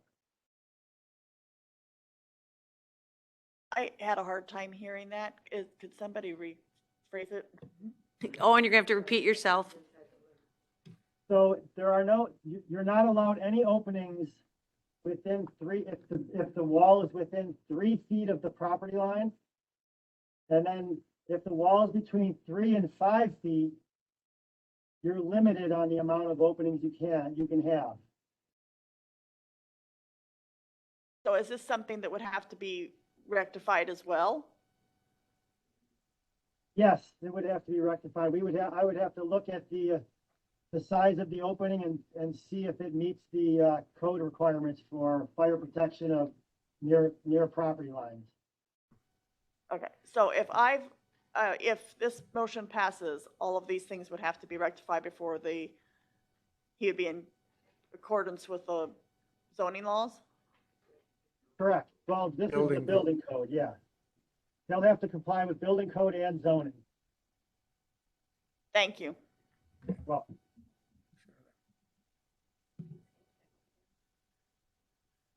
Judy, is that an old hand or you have another question? You have a question? I just have a comment, if that's okay. You It's can not, make it quick. Yep. make it quick. Yes, I know we're running. Thank you. I just wanted to say that I appreciate everybody's input into this. I appreciate the time that everybody took to speak with the owner, to look at all the information that was presented and hear everything. And it is a difficult situation because the neighborhood there has been long-standing neighborhood, and people seem to have it's a unique area. It's a great area. I think most anybody would enjoy living on Laurel Lane because it is a unique piece of property. You're off main roads. It's nice and quiet. I appreciate the efforts that are being made by Mr. Masser to try and rectify the privacy and space issues that are concerns to his neighbor. And I know that land use department will look at during the building process and ensure that everything is done and up to code. So appreciate that. Thank you. Thank you. County Board Member Van Dyne, do you have additional questions? Thank you, County Executive. I'm sitting here for the last half an hour, and we're discussing this garage, this deck and these doors. The gentleman had agreed to remove them. I don't see why there's any reason to continue this conversation, so I would like to call the question. Thank you. All right, thank you. So we have a motion and a second to approve the appeal on the second variance. Just a reminder that we will need 20 members to vote aye. It requires 3/4 votes. So Madam Clerk, please call the roll. Mueller. Yes. Mueller, yes. Frizzalone? Yes. Frizzalone, yes. Newquist? Yes. Ogalla? Yes. Cook. Yes. Mustis. Mustis, yes. Mitchell.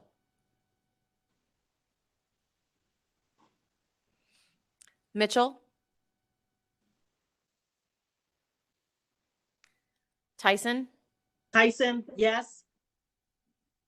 Harris. Yes. Harris. Yes. Trainier. Yes. Fritz. Yes.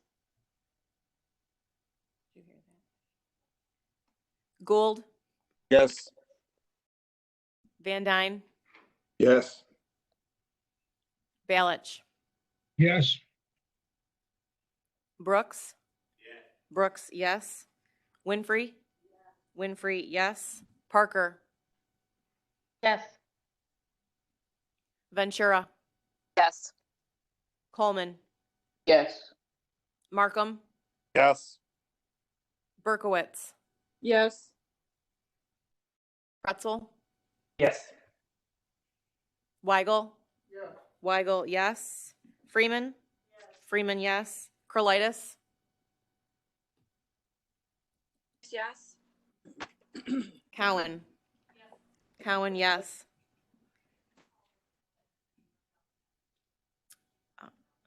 Mitchell. Yes. Sorry about that. Yes. 26 affirmative. 26 ayes, the motion carries. Chairman? All righty, next up we have number 4, which is authorizing the second extension 21-005 for special use permit ZC-18-040. This takes place in Troy Township. You'll have to excuse my chanting behind me. This takes place in Troy Township, commonly known as 18424 Northwest Frontage Road, Shorewood, Illinois, County Board District Number 10, and I make the motion to approve.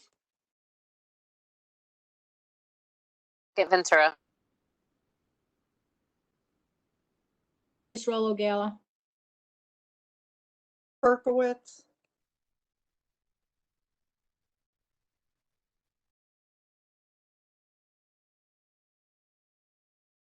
Second, Fritz.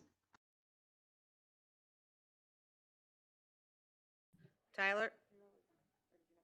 Did you hear everything? I think. Did you, sorry, did you just hear that whole, did you guys, were you able to? So on my end, I heard a motion second, previous roll in second, but it was all people online, so I don't know if we cut out or not. Yeah, I Okay, didn't well, hear it. All right, we had a motion, a second. We had a previous roll call by Ventura, I think was seconded by Ogala. All in favor? Aye. Any opposed? Motion carries. And that concludes land use and development. Our next meeting is scheduled for September 14th at 10:30 a.m.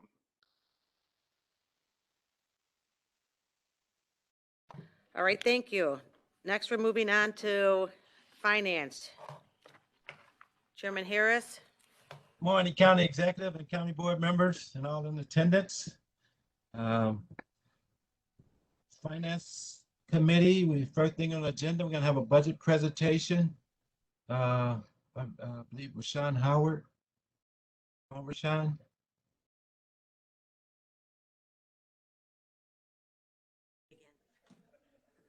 Rashawn's here. This is the presentation of the FY22 budget. Thank you, Chairman Harris. We're waiting. There we go. All right.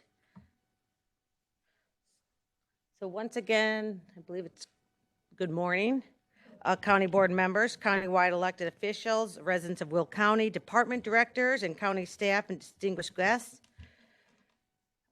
Just a reminder for our new, and probably a reminder for our seasoned board members, this is the beginning of the budgeting process. Today, I will be providing a brief overview of the proposed budget. A reminder, the board members, your budget workshop is on August 31st at 9:30 a.m., which I encourage everyone to attend. Rashawn has asked that if, once you get your budget document, you review them. If you have questions prior to the first workshops or at any time, please email her them so she can be prepared. The following the budget workshop, the County Finance Committee, led by Chairman Harris, will begin budget discussions in September. So again, I want to take this opportunity to thank the staff who worked so hard on this recommended budget. This includes members of the executive team, Budget Director Rashawn Howard, Finance Director Karen Hennessy and her staff, as well as our department directors, countywide officials, and their respective budget staffs. I'm encouraged as I represent the recommended budget for fiscal year 2022. The budget reflects Will County's strong financial position while reflecting the need to contain costs to reach a balanced budget in the midst of economic hardship for Will County residents. A balanced budget is an important accomplishment, but it's more than just about fiscal discipline. It's a moral document that reflects our values as a county. This budget helps us achieve 4 basic principles: investing in our infrastructure, making government more accessible and efficient, implementing smart growth policies, and fully supporting the departments on the front lines of the COVID response. These are the principles that guide us not only as we budget, but also as we govern. With those principles, guiding our decisions, the fiscal year 2022 annual budget totals $678 million, of which $243 million is in the corporate fund and $435 million is in special funds. This results in an overall decrease of 6.1% or $16 million in the corporate fund from prior fiscal year, with the decrease due in part to the reduction in contingency funds from the defederalized CARES dollars. We reduced revenue projections in the face of global pandemic using conservative estimates based on historical trends and current levels of collection.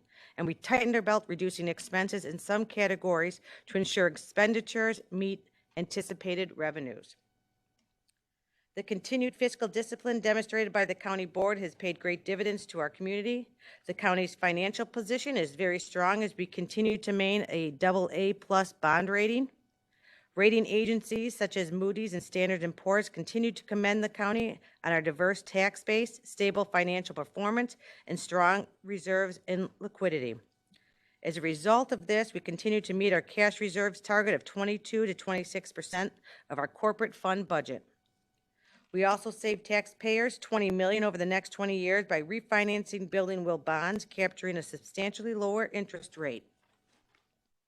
Each fiscal year presents its own set of circumstances, and fiscal year 2022 is no different. We continue to experience growth in assessed valuation, and sales tax receipts continue to climb.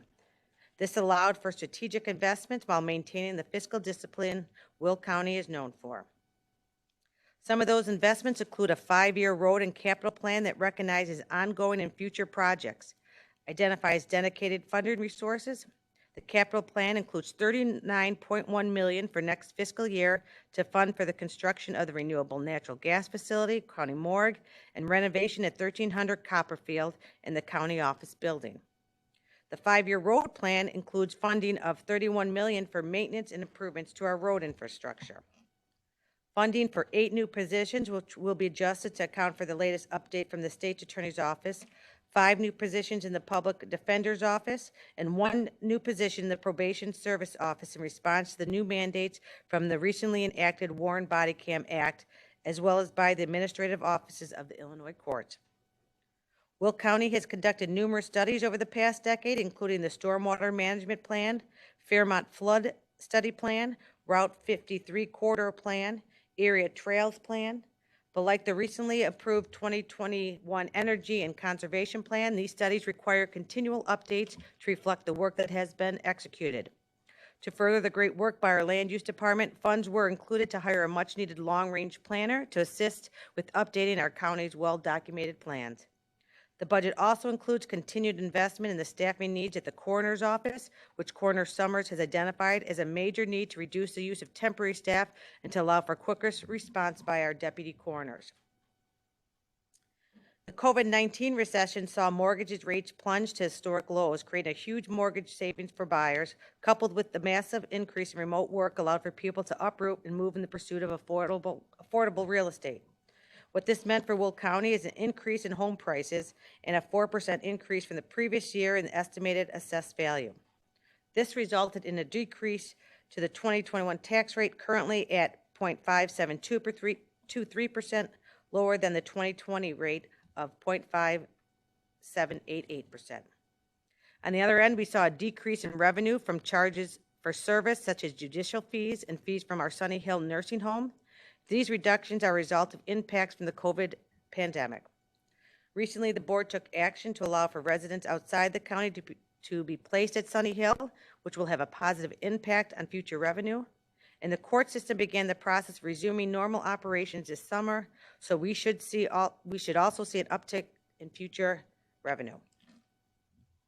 From a 5-year historical overview of revenue, funding from property taxes continues to increase year over year, which is indicative of a strong housing market and business climate. The recent uptick in housing purchases and business growth has also had a positive impact on revenue generated from licenses and permit fees, which are also on a 5-year high. We are at a 5-year low for revenue generated through fines and forfeitures, which is attributed to the impact of COVID-19 on our court system. We believe this to be an anomaly, but we'll continue to monitor during the coming fiscal year. For fiscal year 2022, total corporate fund expenditures is $242.9 million, a reduction of $16 million or 6.1% as compared to the fiscal year 2021 budget. For expenses, personnel costs continue to be the largest driver to our corporate fund, increasing 4.5% overall, including funds for exempt wages increases and funding for additional personnel. The combined salary and benefits continue to hold steady at 73% of total corporate fund expenditures, and we plan for upcoming negotiations on the collective bargaining agreement for union employees. We realize savings to our personnel benefits through a reduction in IMRF and SLEP pension costs.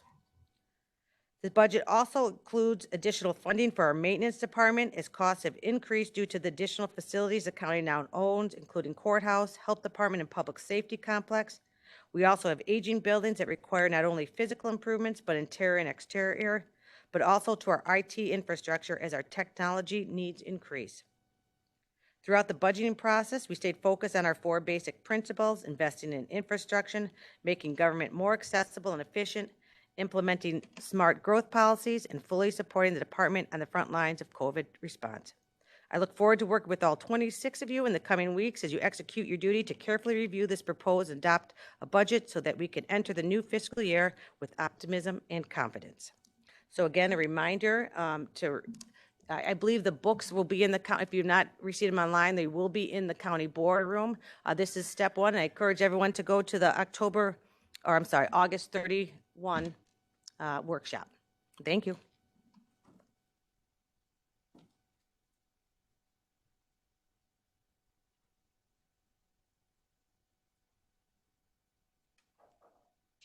Thank you, County Executive, and I also want to thank all those involved in preparing this budget to give us some to work on now. So we have what the County Executive would like the budget to be, so now we can get to work and go through it and see from a county board perspective what we can improve or make changes. So moving on in the agenda, the next item is a monthly summary of our sales tax and cannabis tax collection. We're gonna have this on the agenda each month. Nothing to vote on, more information. So this document, if you haven't looked at, it's about 3 pages. It'll go hand in hand with the presentation that we just presented and give you some historical data and also some current data regarding the sales tax, cannabis tax collection, as well as motor fuel and RTA taxes. The next item I have is to place the monthly financial reports on file. I got here calling up. Motion by Harris, seconded by Winfrey. Previous roll call by Freeman, seconded by Mueller. All in favor? Aye. Any opposed? Motion carries.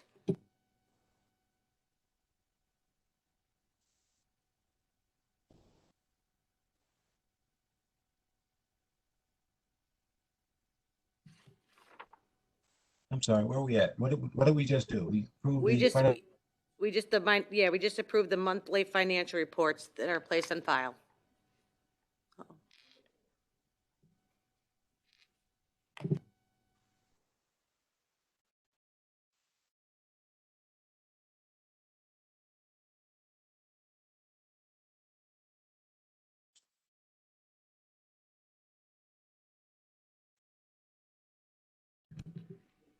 County Board Member Tyson, are you on so you can continue for him? Well, I think he looks like he's disconnected.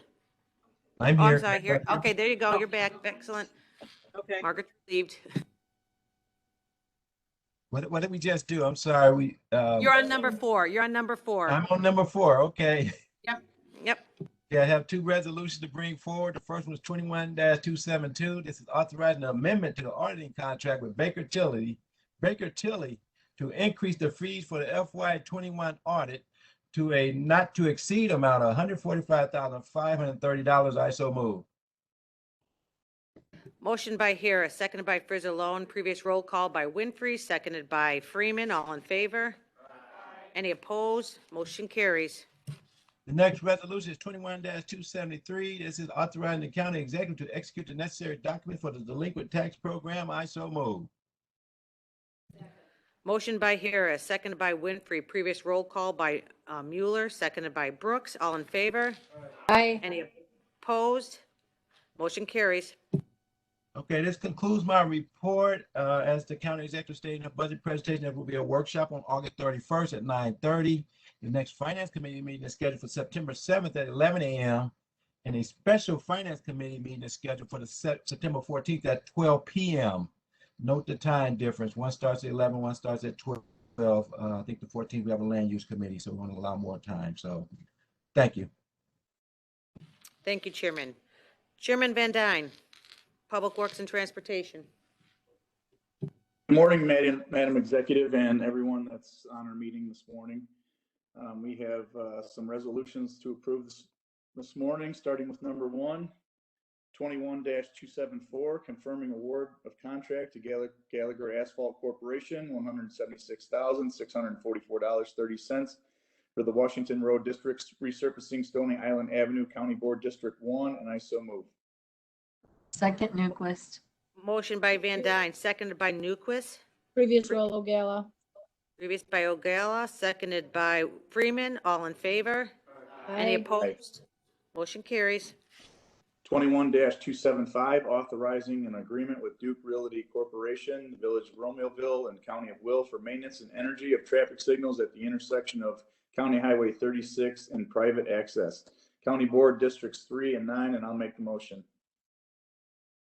Motion by Van Dyne, seconded by Winfrey. Previous roll by Freeman, seconded by Brooks. All in favor? Aye. Any opposed? Motion carries.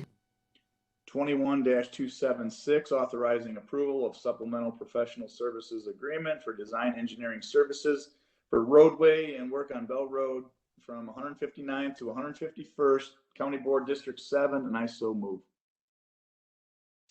Moved by Van Dyne, seconded by Frizzalone. Previous roll call by Mueller, seconded by Winfrey. All in favor? Any opposed? Motion carries.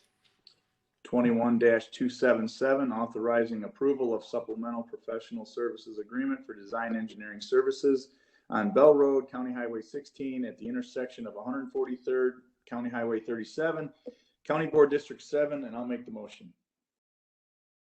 Motion by Van Dyne, seconded by Freeman. Previous roll call by Frizzalone, seconded by Weigel. All in favor? Aye. Any opposed? Motion carries.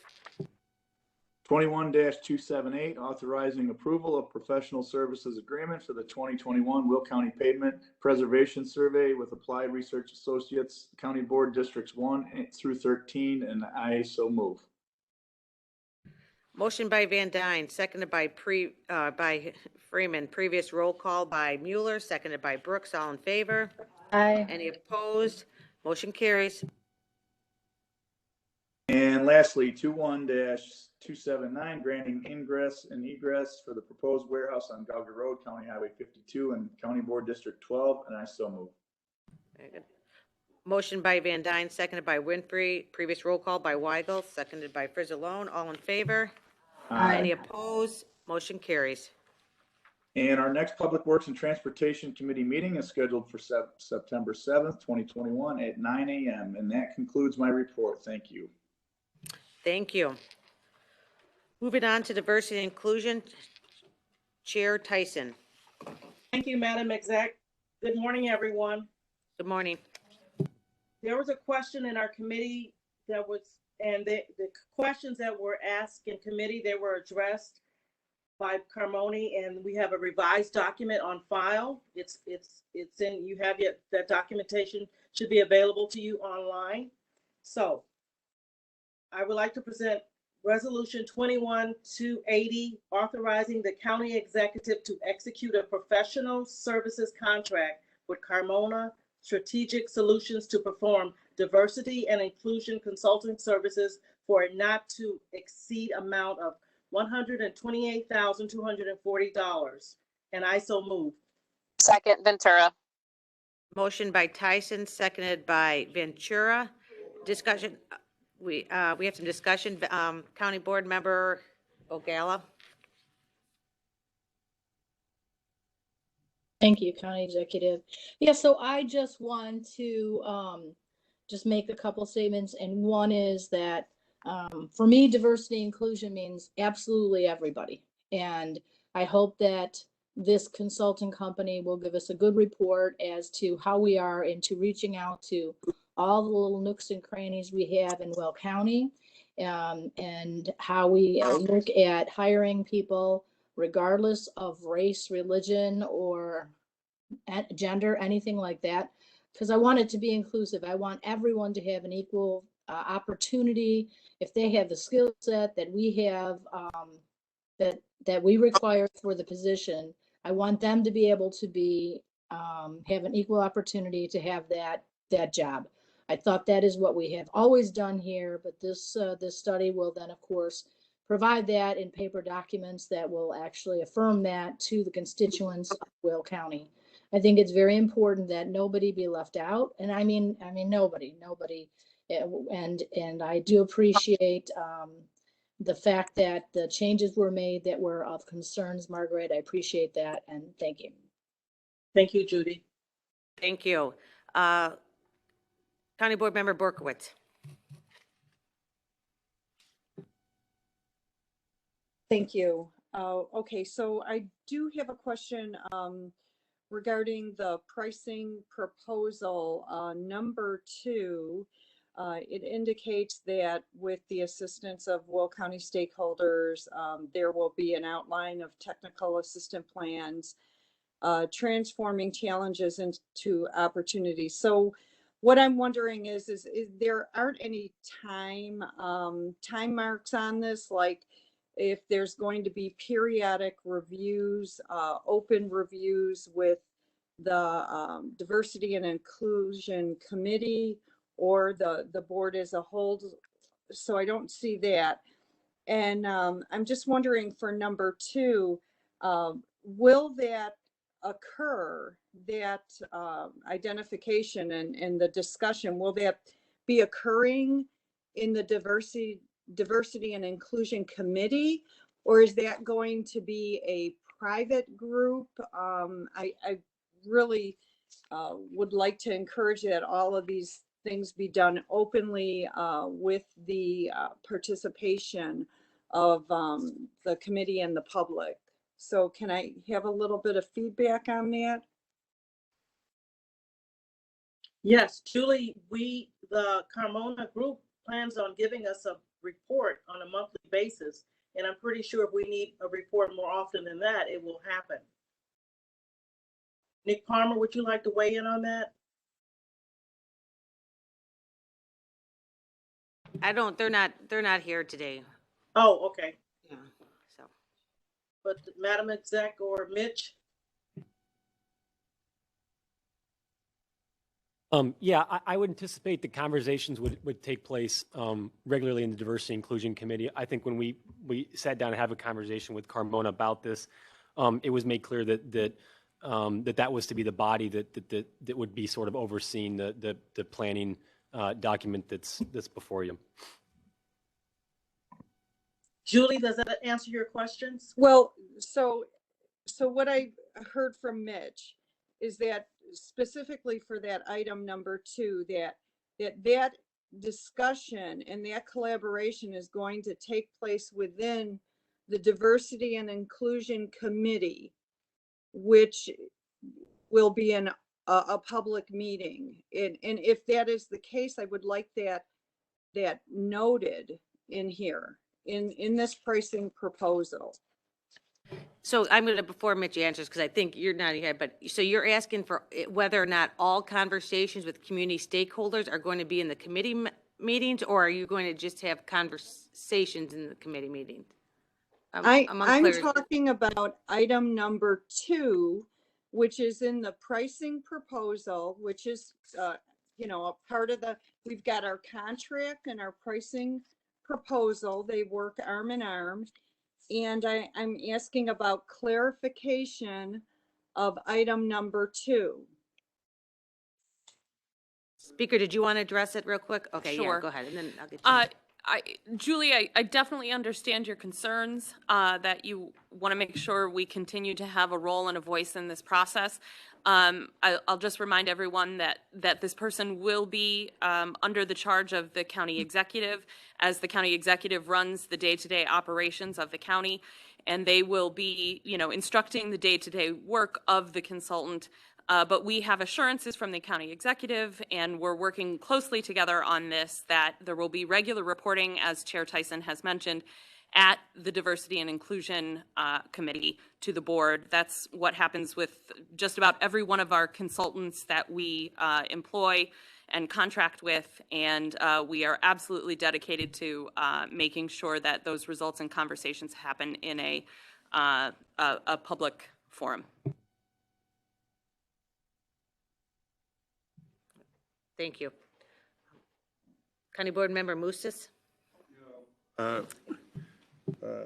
Member Collin actually kind of stated what I was going to state. It's basically the consultant reports to the county executive's office and to the county executive, and then the report would then come from the county executive's office along with the consultant to the committee.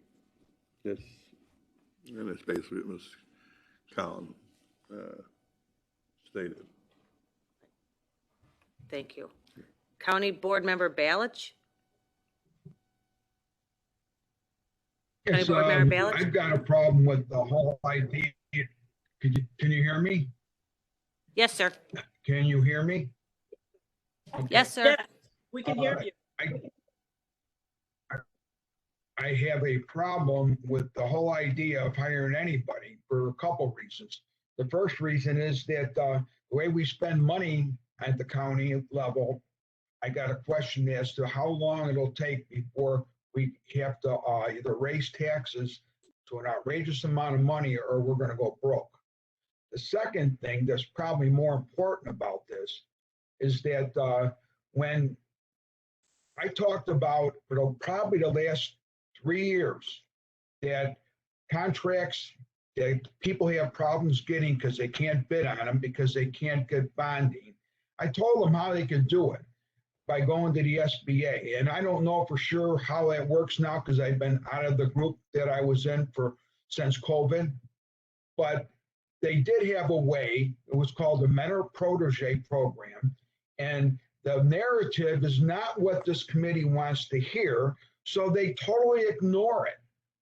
Everyone seems to not care that you can go to the SBA and have these people that want to get a contract team up with a larger company and get a contract, and that larger company would get credits from the federal government as an incentive to help the companies that can't do it alone.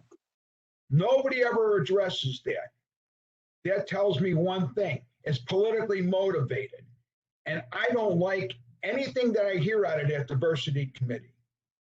So I'm just voting no, and I probably won't say much about any of this anymore. I'm just going to be voting no all the time.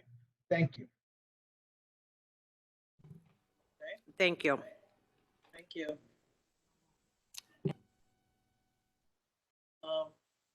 County Board Member Gala, do you have another question? Yes, I do. You know, I'm I've heard, that's okay. It's hard. I know it's hard to look at all the hands out there when you're in the meeting. I'm just wondering, I've heard Steve talk about this many times at various different meetings, and not just recently, even prior to us even having a diversity and inclusion committee several years back. He brought up this conversation about the small business group that would match a bigger company with a smaller company that can't do the bonding. They work together and do this.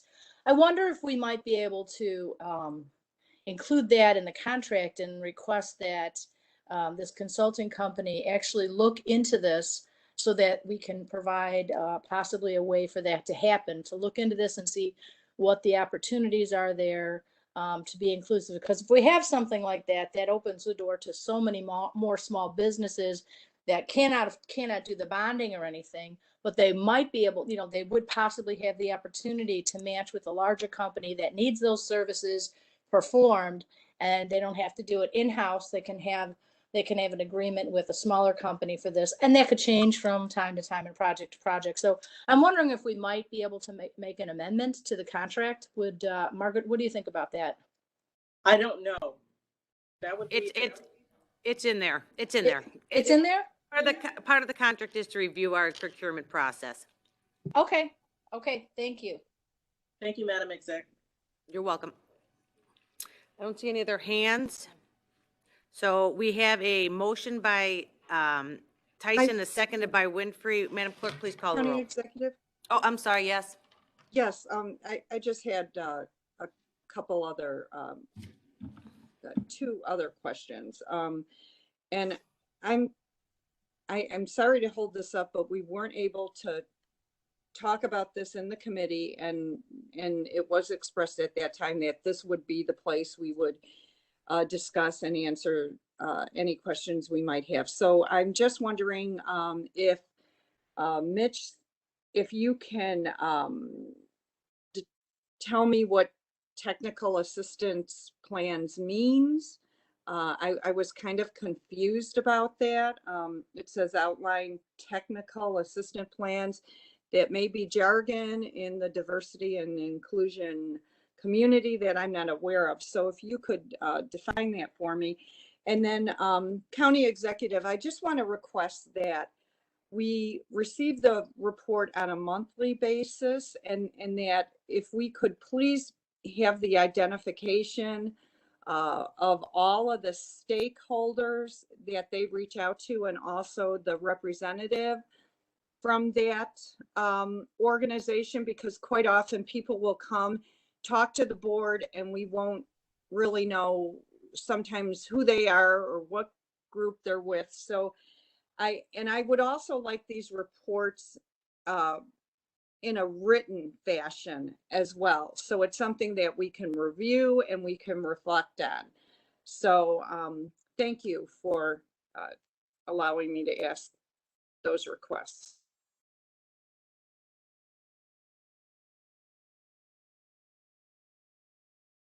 Morgan, anything. I essentially,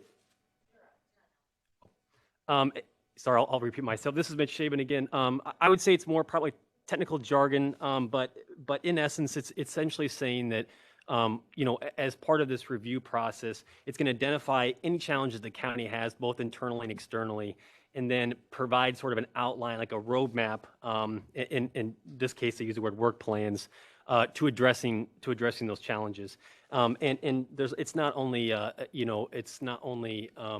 maybe changes to our ordinance or hiring practices, but also technology and any improvements to our technical systems that could allow for more inclusion and diversity.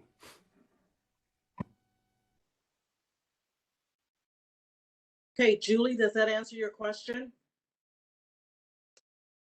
I guess so, but I don't know how technology or how that impacts diversity and inclusion unless Mitch means we'll be inputting, diversity or gender and race and those kind of things in our IT software programs. Is that what you mean, Mitch?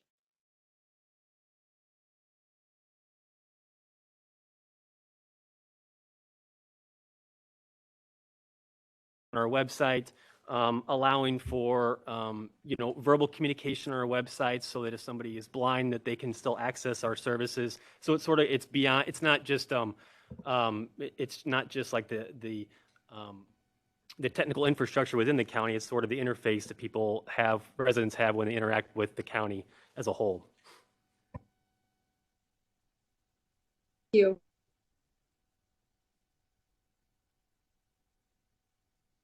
Okay, there are no more hands. All right, we have a motion by Tyson. We have a seconded by Winfrey. Madam Clerk, please call the roll.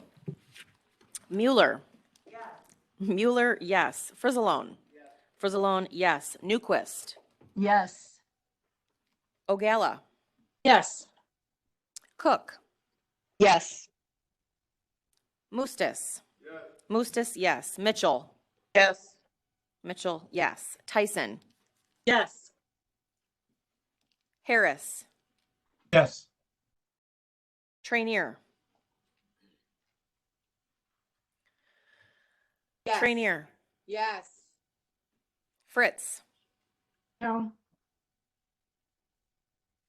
Fritz. No. Gould. No. Van Dyne. Yes. Balich. No. Brooks. Brooks, yes. Winfrey. Winfrey, yes. Parker. Ventura. Yes. Coleman. Yes. Markham. Yes. Berkowitz.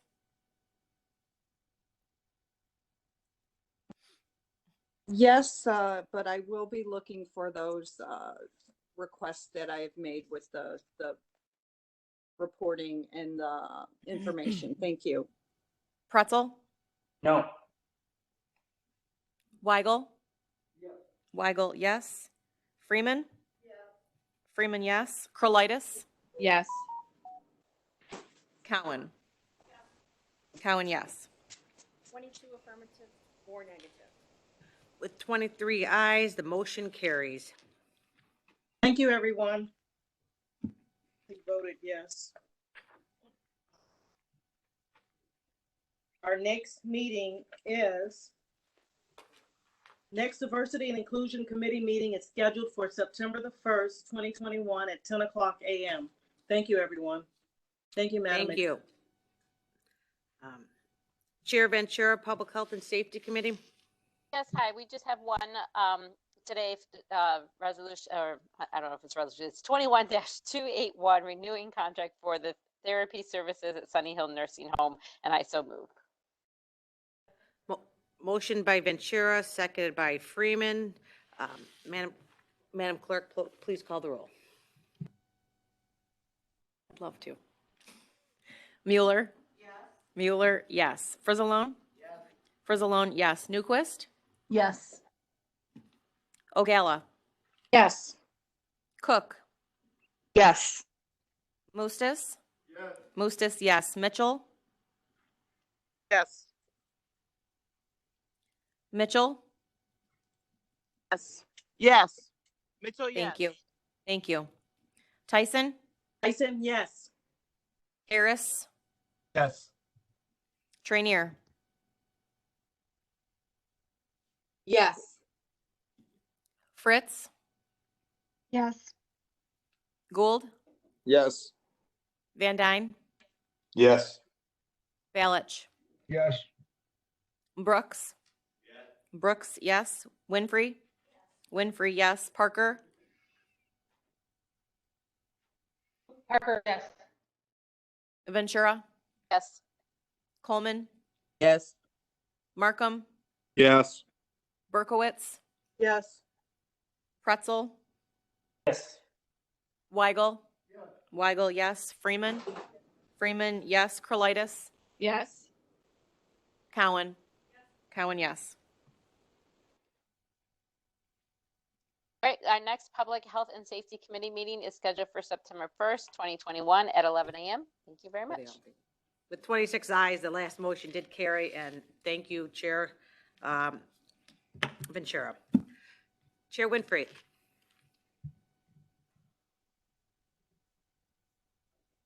Good morning and thank you. The Legislative Committee has no resolutions to bring forward. We do thank Harold Damron for his presentation on the requirements for warehouse storage. At our next meeting, we will have an update from our federal lobbyists on the infrastructure bill, and we will meet again on September 14th at 9 a.m. Thank you. Thank you. Chair Brooks, capital improvement. Good morning, ladies and gentlemen. We have had updates on capital improvement, what I like to call work in progress, and we're still working on improving that with the help of our capital improvement committee. Thank you all for your work. I have 2 resolutions to bring forth, Madam Executive, and the first one, 21-282, authorizing county executive to negotiate an architect/engineer services contract for the new county morgue facility with White and Company of Darien, Illinois, and I so move. Motion by Brooks, seconded by Mueller. Previous roll, Van Dyne. Previous roll call by Van Dyne, seconded by Freeman. All in favor? Aye. Any opposed? Motion carries. Thank you. My second and last resolution, 21-283, authorizing county executive to negotiate construction management services contract for the new county morgue facility with Leopardo Company of Chicago, Illinois, and I so move. Second, Trinier. Motion by Brooks, seconded by Trinier. Previous roll call by Freeman, seconded by Winfrey. All in favor? Aye. Any, oh, hold on a second. Okay, excellent. So we had a motion by Brooks, seconded by Trinier. We're going to have a roll call vote.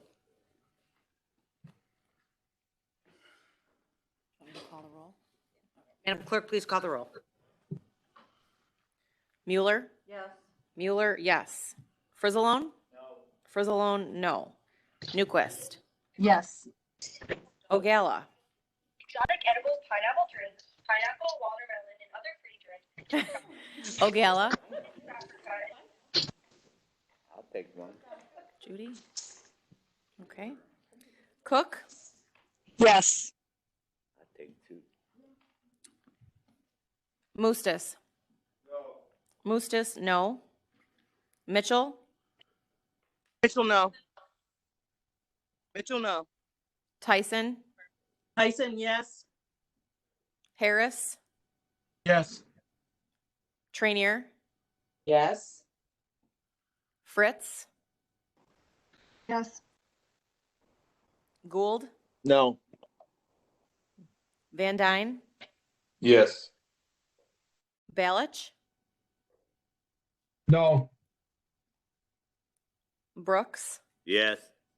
Brooks, yes. Winfrey? Winfrey, yes. Parker? No. Ventura? Yes. Coleman? Markham? Yes. Berkowitz? No. Pretzel? No. Pretzel, was that? No. Okay. Weigel? No. Weigel, no. Freeman? Yes. Freeman, yes. Krolitis? Corlitis, no. Cowan? Cowan, yes. And I'm sorry, I couldn't get my thing to unmute for some reason. Lauren, this is Judy. I'll be a no also, please. Thank you, Judy.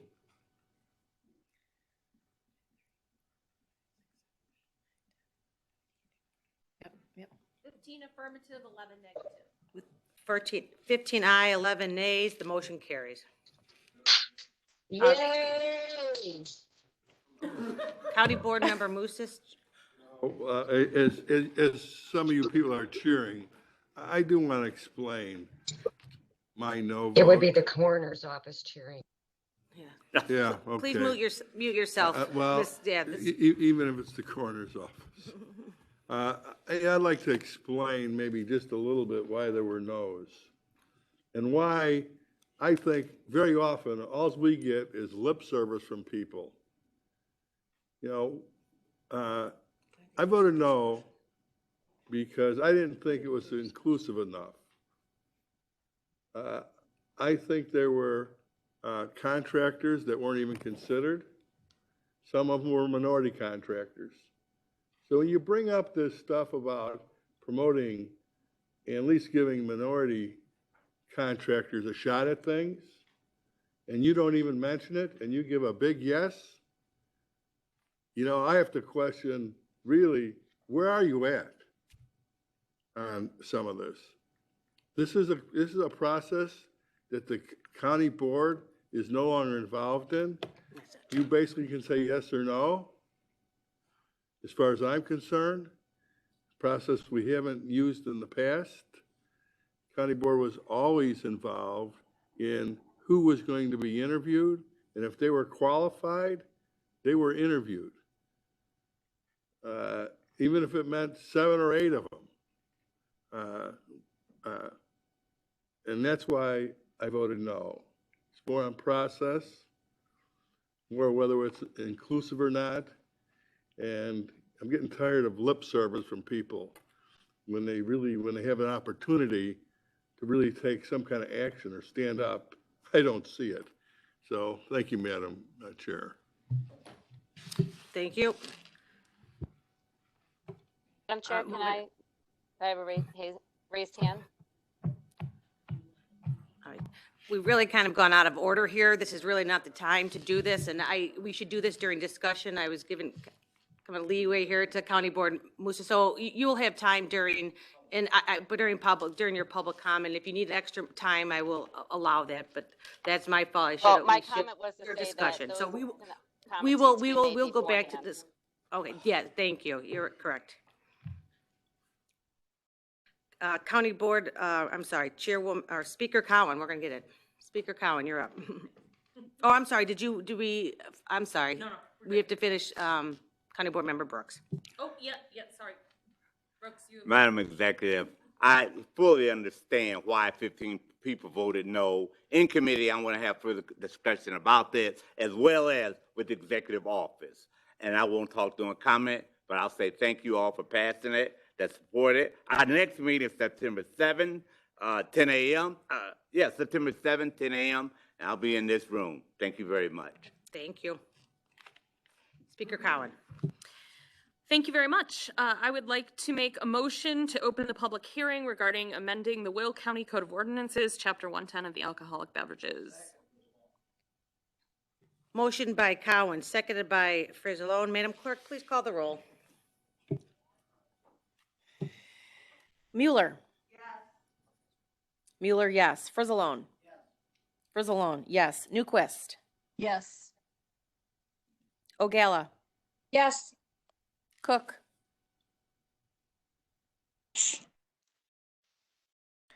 Cook.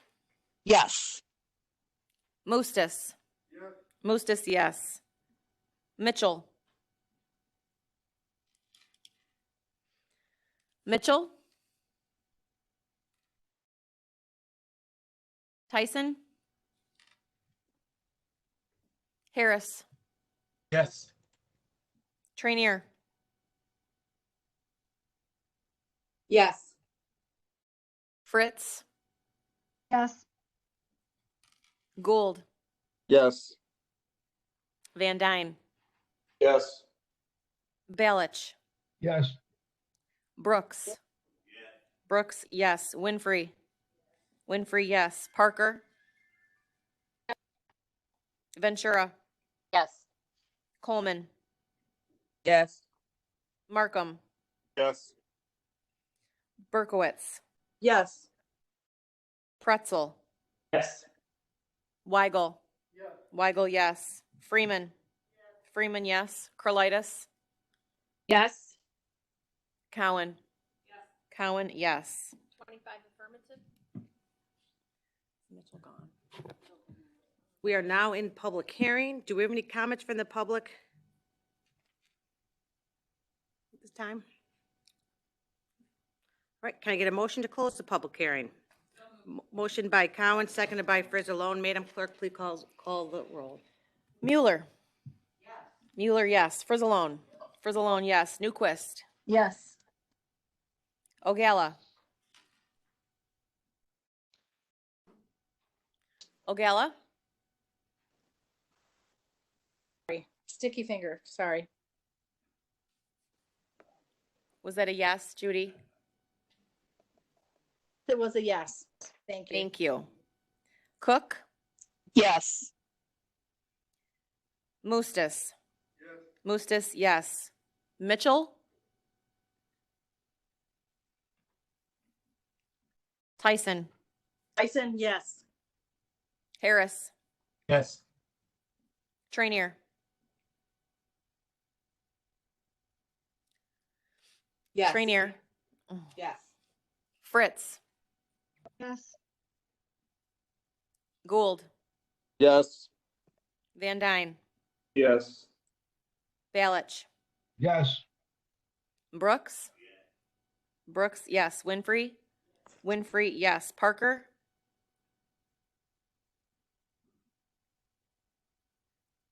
Parker?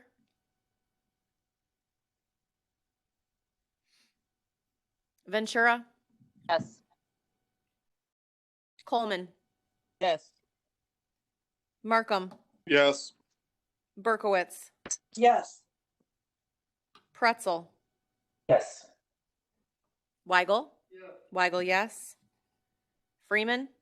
Freeman, yes. Krolitis? Yes. Cowan? Cowan, yes. 24 affirmative. Excuse me, this is Parker. I was cutting out, or somebody was cutting out, but I'm a yes. Thank you. Thank you. The public hearing is now closed. Speaker Cowan?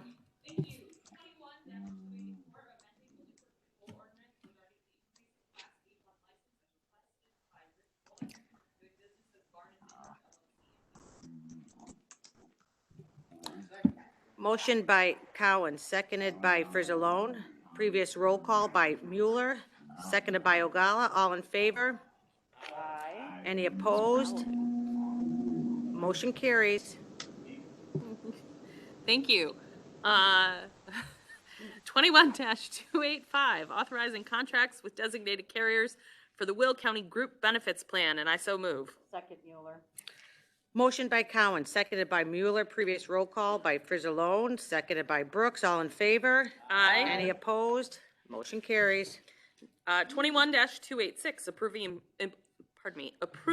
premium equivalent rates for active employee, retiree, and COBRA participants, and I so move. Motion by Cowan, seconded by Mueller. Previous roll call by Freeman, seconded by Brooks. All in favor? Aye. Any opposed? Motion carries. 21-287, authorizing the use of contingency funds for the purchase of equipment and services necessary to implement a vote-by-mail automation program in the Will County Clerk's office. And I so move. Second Mueller. Motion by Cowan, seconded by Mueller. Previous roll by Frizzalone, seconded by Freeman. All in favor? Aye. Any opposed? Motion carries. 21-288, authorizing land easement acquisitions for the construction of RNG pipeline, and I so move. Motion by Cowan, seconded by Mueller. Previous roll call by Frizzalone, seconded by Weigel. All in favor? Any opposed? Motion carries. 21-289, setting the public defender's salary, and I so move. Motion by Cowan, seconded by Frizzalone. Previous roll call by Freeman, seconded by Brooks. All in favor? Aye. Aye. Any opposed? No. Motion, any opposed? Is there? Motion carries. 21-290, awarding the contract to re-erect emergency radio communications tower, and I so move. Second Mueller. Motion by Cowan, seconded by Mueller. Previous roll call by Freeman, I have seconded a by question. Wait, I have a regarding the, question. I'm sorry. Okay, go ahead. Thank you. The bid tabulation sheet says $268,850. And then, but what we're voting on is $310,682. So I'm wondering, how did that number get changed? I don't see any documentation of how we got from the lower number to the higher number. Thank you.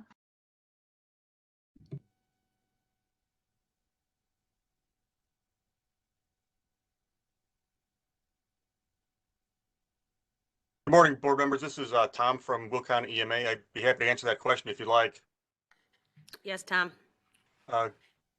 there were some options to install some antennas as part of that project, and we asked for two options on the bid responses. One was to erect the tower with no antennas on it, and one was to erect the tower with the optional antennas. The higher cost does include the optional antennas. Okay, great. Thank you. Thank you. Thanks, Tom. So I believe we had a motion and a second. Do we have a previous? Executive, this Yeah, I'm is sorry. Berkowitz. Can I ask a Yes. question? Sure, yep. I'm just wondering who are the antennas for? Is that something for the county? Good morning, board members. Again, this is Tom from EMA. Yes, that's the antennas are to provide connectivity to our other tower sites using things like we call microwave, and there are other antennas for other public safety equipment that we operate on different radio bands. All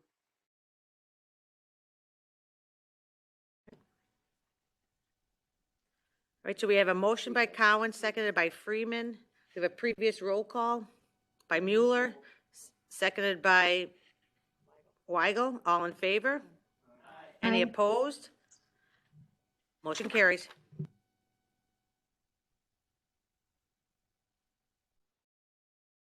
Thanks. 21-291, authorizing a lease amendment with Bays Glenwood for office space for use by the Will County Veterans Assistance Commission, and I so move. Second, Mueller. Motion by Cowan, seconded by Mueller. Previous roll call by Freeman, seconded by Frizzalone. All in favor? Aye. Any opposed? Motion carries. 21-292, and just a note that this agreement was ratified. So adoption of collective bargaining agreement for the court security officers, and I so move. Second. Motion by Cowan, seconded by Mueller. Is there questions? Yep. I think he was previous roll. Oh, the Previous roll, Ogala. previous roll by Ogala, seconded by Van Dyne. All in favor? Aye. Any opposed? Motion carries.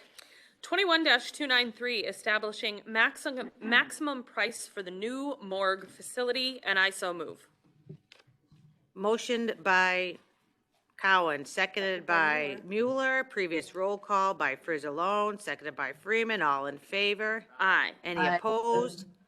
Motion carries. 21-294, replacement hire, County Executive Maintenance Department, Sunny Hill Nursing Home, and I so move. Motion by Cowan, seconded by Mueller. Previous roll call by Freeman, seconded by Brooks. All in favor? Aye. Any opposed? Motion carries. 21-295, replacement hires for Sunny Hill Nursing Home, and I so move. Second, Motion by Cowan, seconded by Ventura. Previous roll call by Freeman, seconded by Frizzalone. All in favor? Any opposed? Motion carries. Thank you very much. Our next executive committee meeting is scheduled for September 2nd, 2021 at 10 a.m.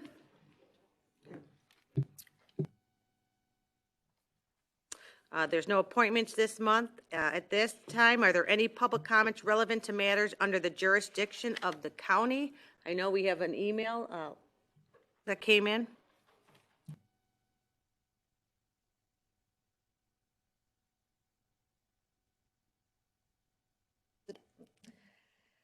We received an email from Karen Ward. It says, "Good morning. I am Dr. Karen Ward, a resident of Will County. Today, I want to bring an awareness to the Will County board members and the community that there needs to be more attention paid at the county level to the conditions of the courtroom and processes for domestic violence victims.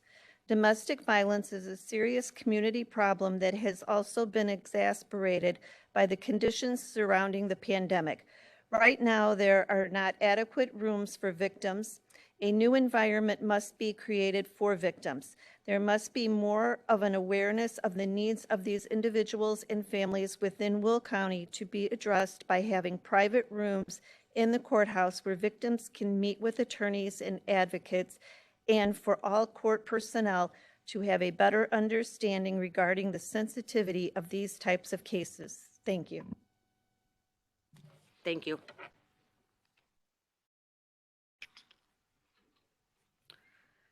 At this time, we welcome comments by board members. We are going to start with members here. Please raise your hand if you are calling in. Anyone here who has comments? All right.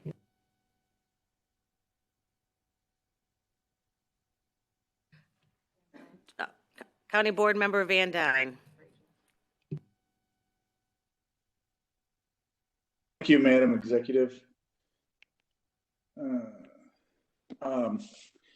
April of 2016, Jeff and Mandy Ronaldson's two youngest daughters, Molly, now 14, and Madeline, now 11, were diagnosed with juvenile Sandoff disease, an ultra-rare neurodegenerative disease that is fatal in children.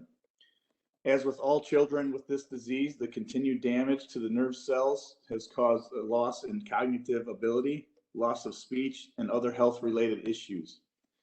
Through the efforts of the National Tay-Sachs and Allied Disease Association, financial support has been raised to advance the research for a potential treatment of Sandoff to the point of human clinical trial in which these girls may be eligible to participate.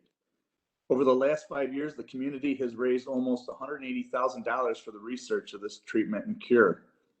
Due to COVID, last year's event was virtual and allowed events to be held across the country, raising another $30,000 for research. Running on Hope, a virtual 5K run/bike/walk will be held on Saturday, September 18th in honor of Molly and Madeline Robinson and their journey with juvenile Sandoff disease.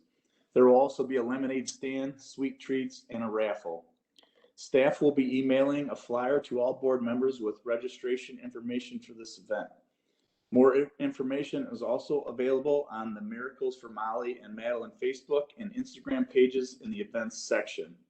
And I would just like to say that I did participate in this wonderful event before COVID had happened. And it's such an honor to be able to participate and donate some funds to the research of this horrible disease. And that is all. Thank you so much. Thank you, Joe. County Board Member Ventura. Thank you. You're really, we can't hear you here. We can tell you're on, but you're really choppy, Rachel.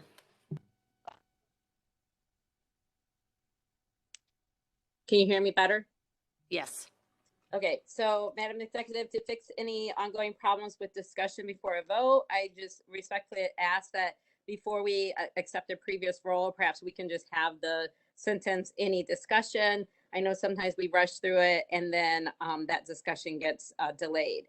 But I think it's important to state for county board members to state their arguments before a vote, not after. This allows for discussion as well as questions we ask and your ability to persuade other county board members. I think it's ridiculous to condemn other board members when not one of you spoke beforehand as to why you were voting no, nor called, at least me, I don't know if you called any other board members before the vote. As to the process, I know some of you sat on the interview process for that particular more contract. So these issues weren't brought up at that point. I know afterwards they were brought up, but we proceeded to go through with the ranking of the firms. No one approached me about inclusion or equity concerns. So to bring that up now seems insincere. Instead, some of you ended up having dinner with a company who was awarded that contract just before the vote was to take place. So I don't really want to hear about hypocrisy or speaking out both sides of your mouth when, until some of you guys have checked your own behavior in this or tried to even convince others of how we should be voting. As to the equity process, I am still requesting that the Capital Improvement Committee adopt the changes that Ray Tuminella and I presented months ago that have yet to come back to that committee for any type of vote. And then lastly, Labor Day is coming up on September 4th and 5th, and I'd like to wish everybody a happy and safe Labor Day. Please thank a union member for that holiday. Thank you. Thank you. County Board Member Ogala. You, County Executive. I just wanted to remind everybody that next Wednesday, August 25th, through Sunday, August 29th, the Will County Fair is back. The Will County Fair didn't happen last year due to COVID, but it is happening this year. That's going to be held at the Will County Fairgrounds. That's in Peatone, Illinois. That's in mine and Sherry Newquist County Board District.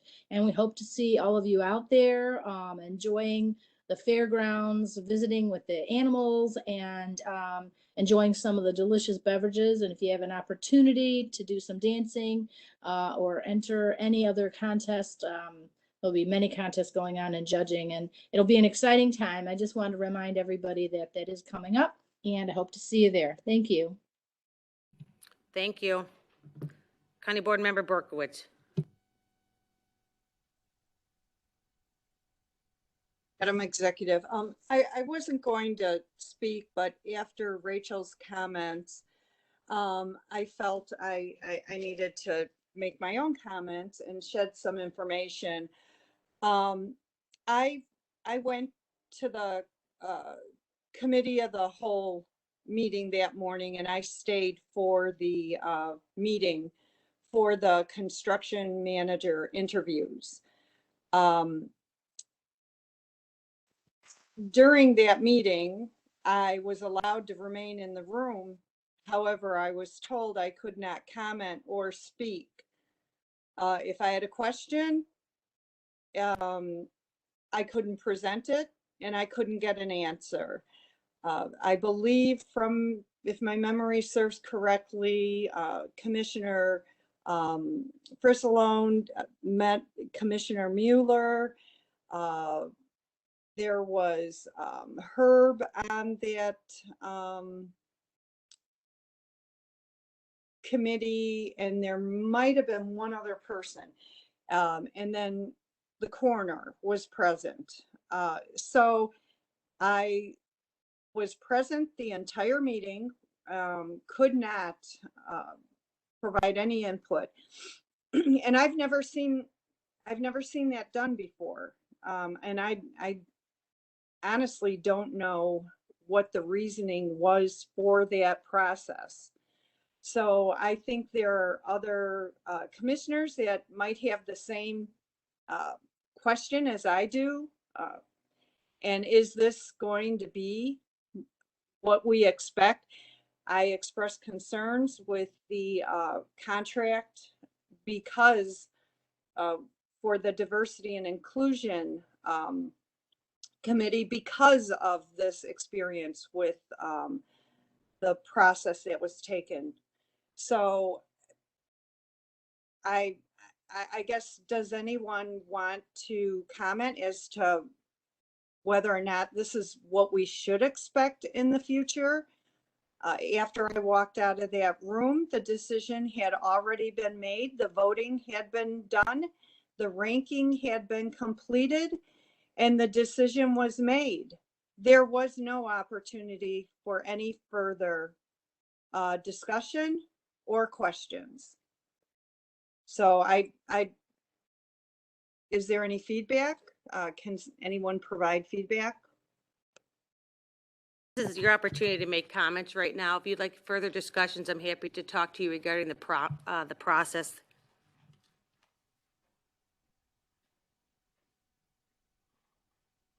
Okay, thank you.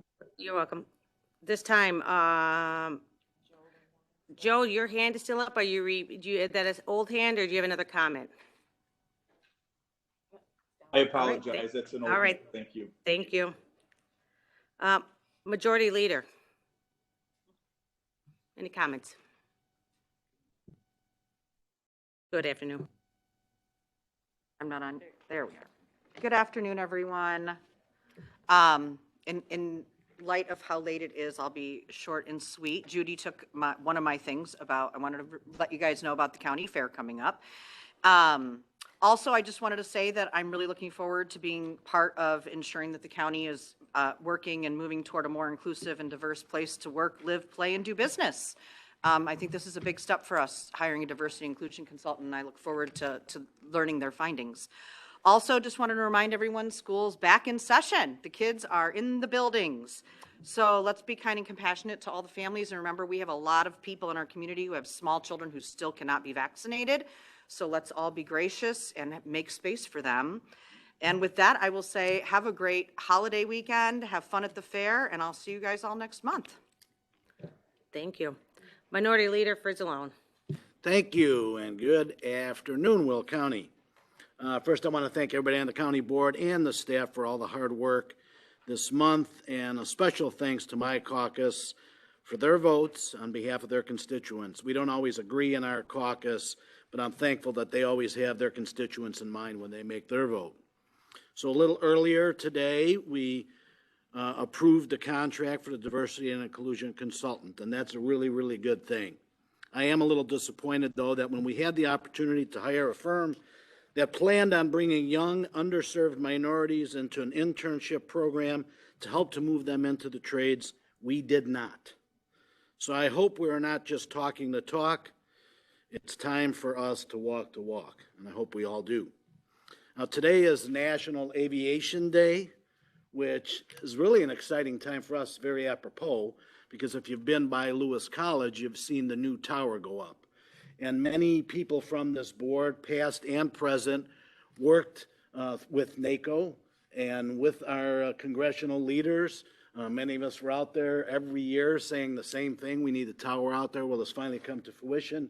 And I think you should drive by every once in a while and see it go up. They're keeping pictures in the paper on it very well, too.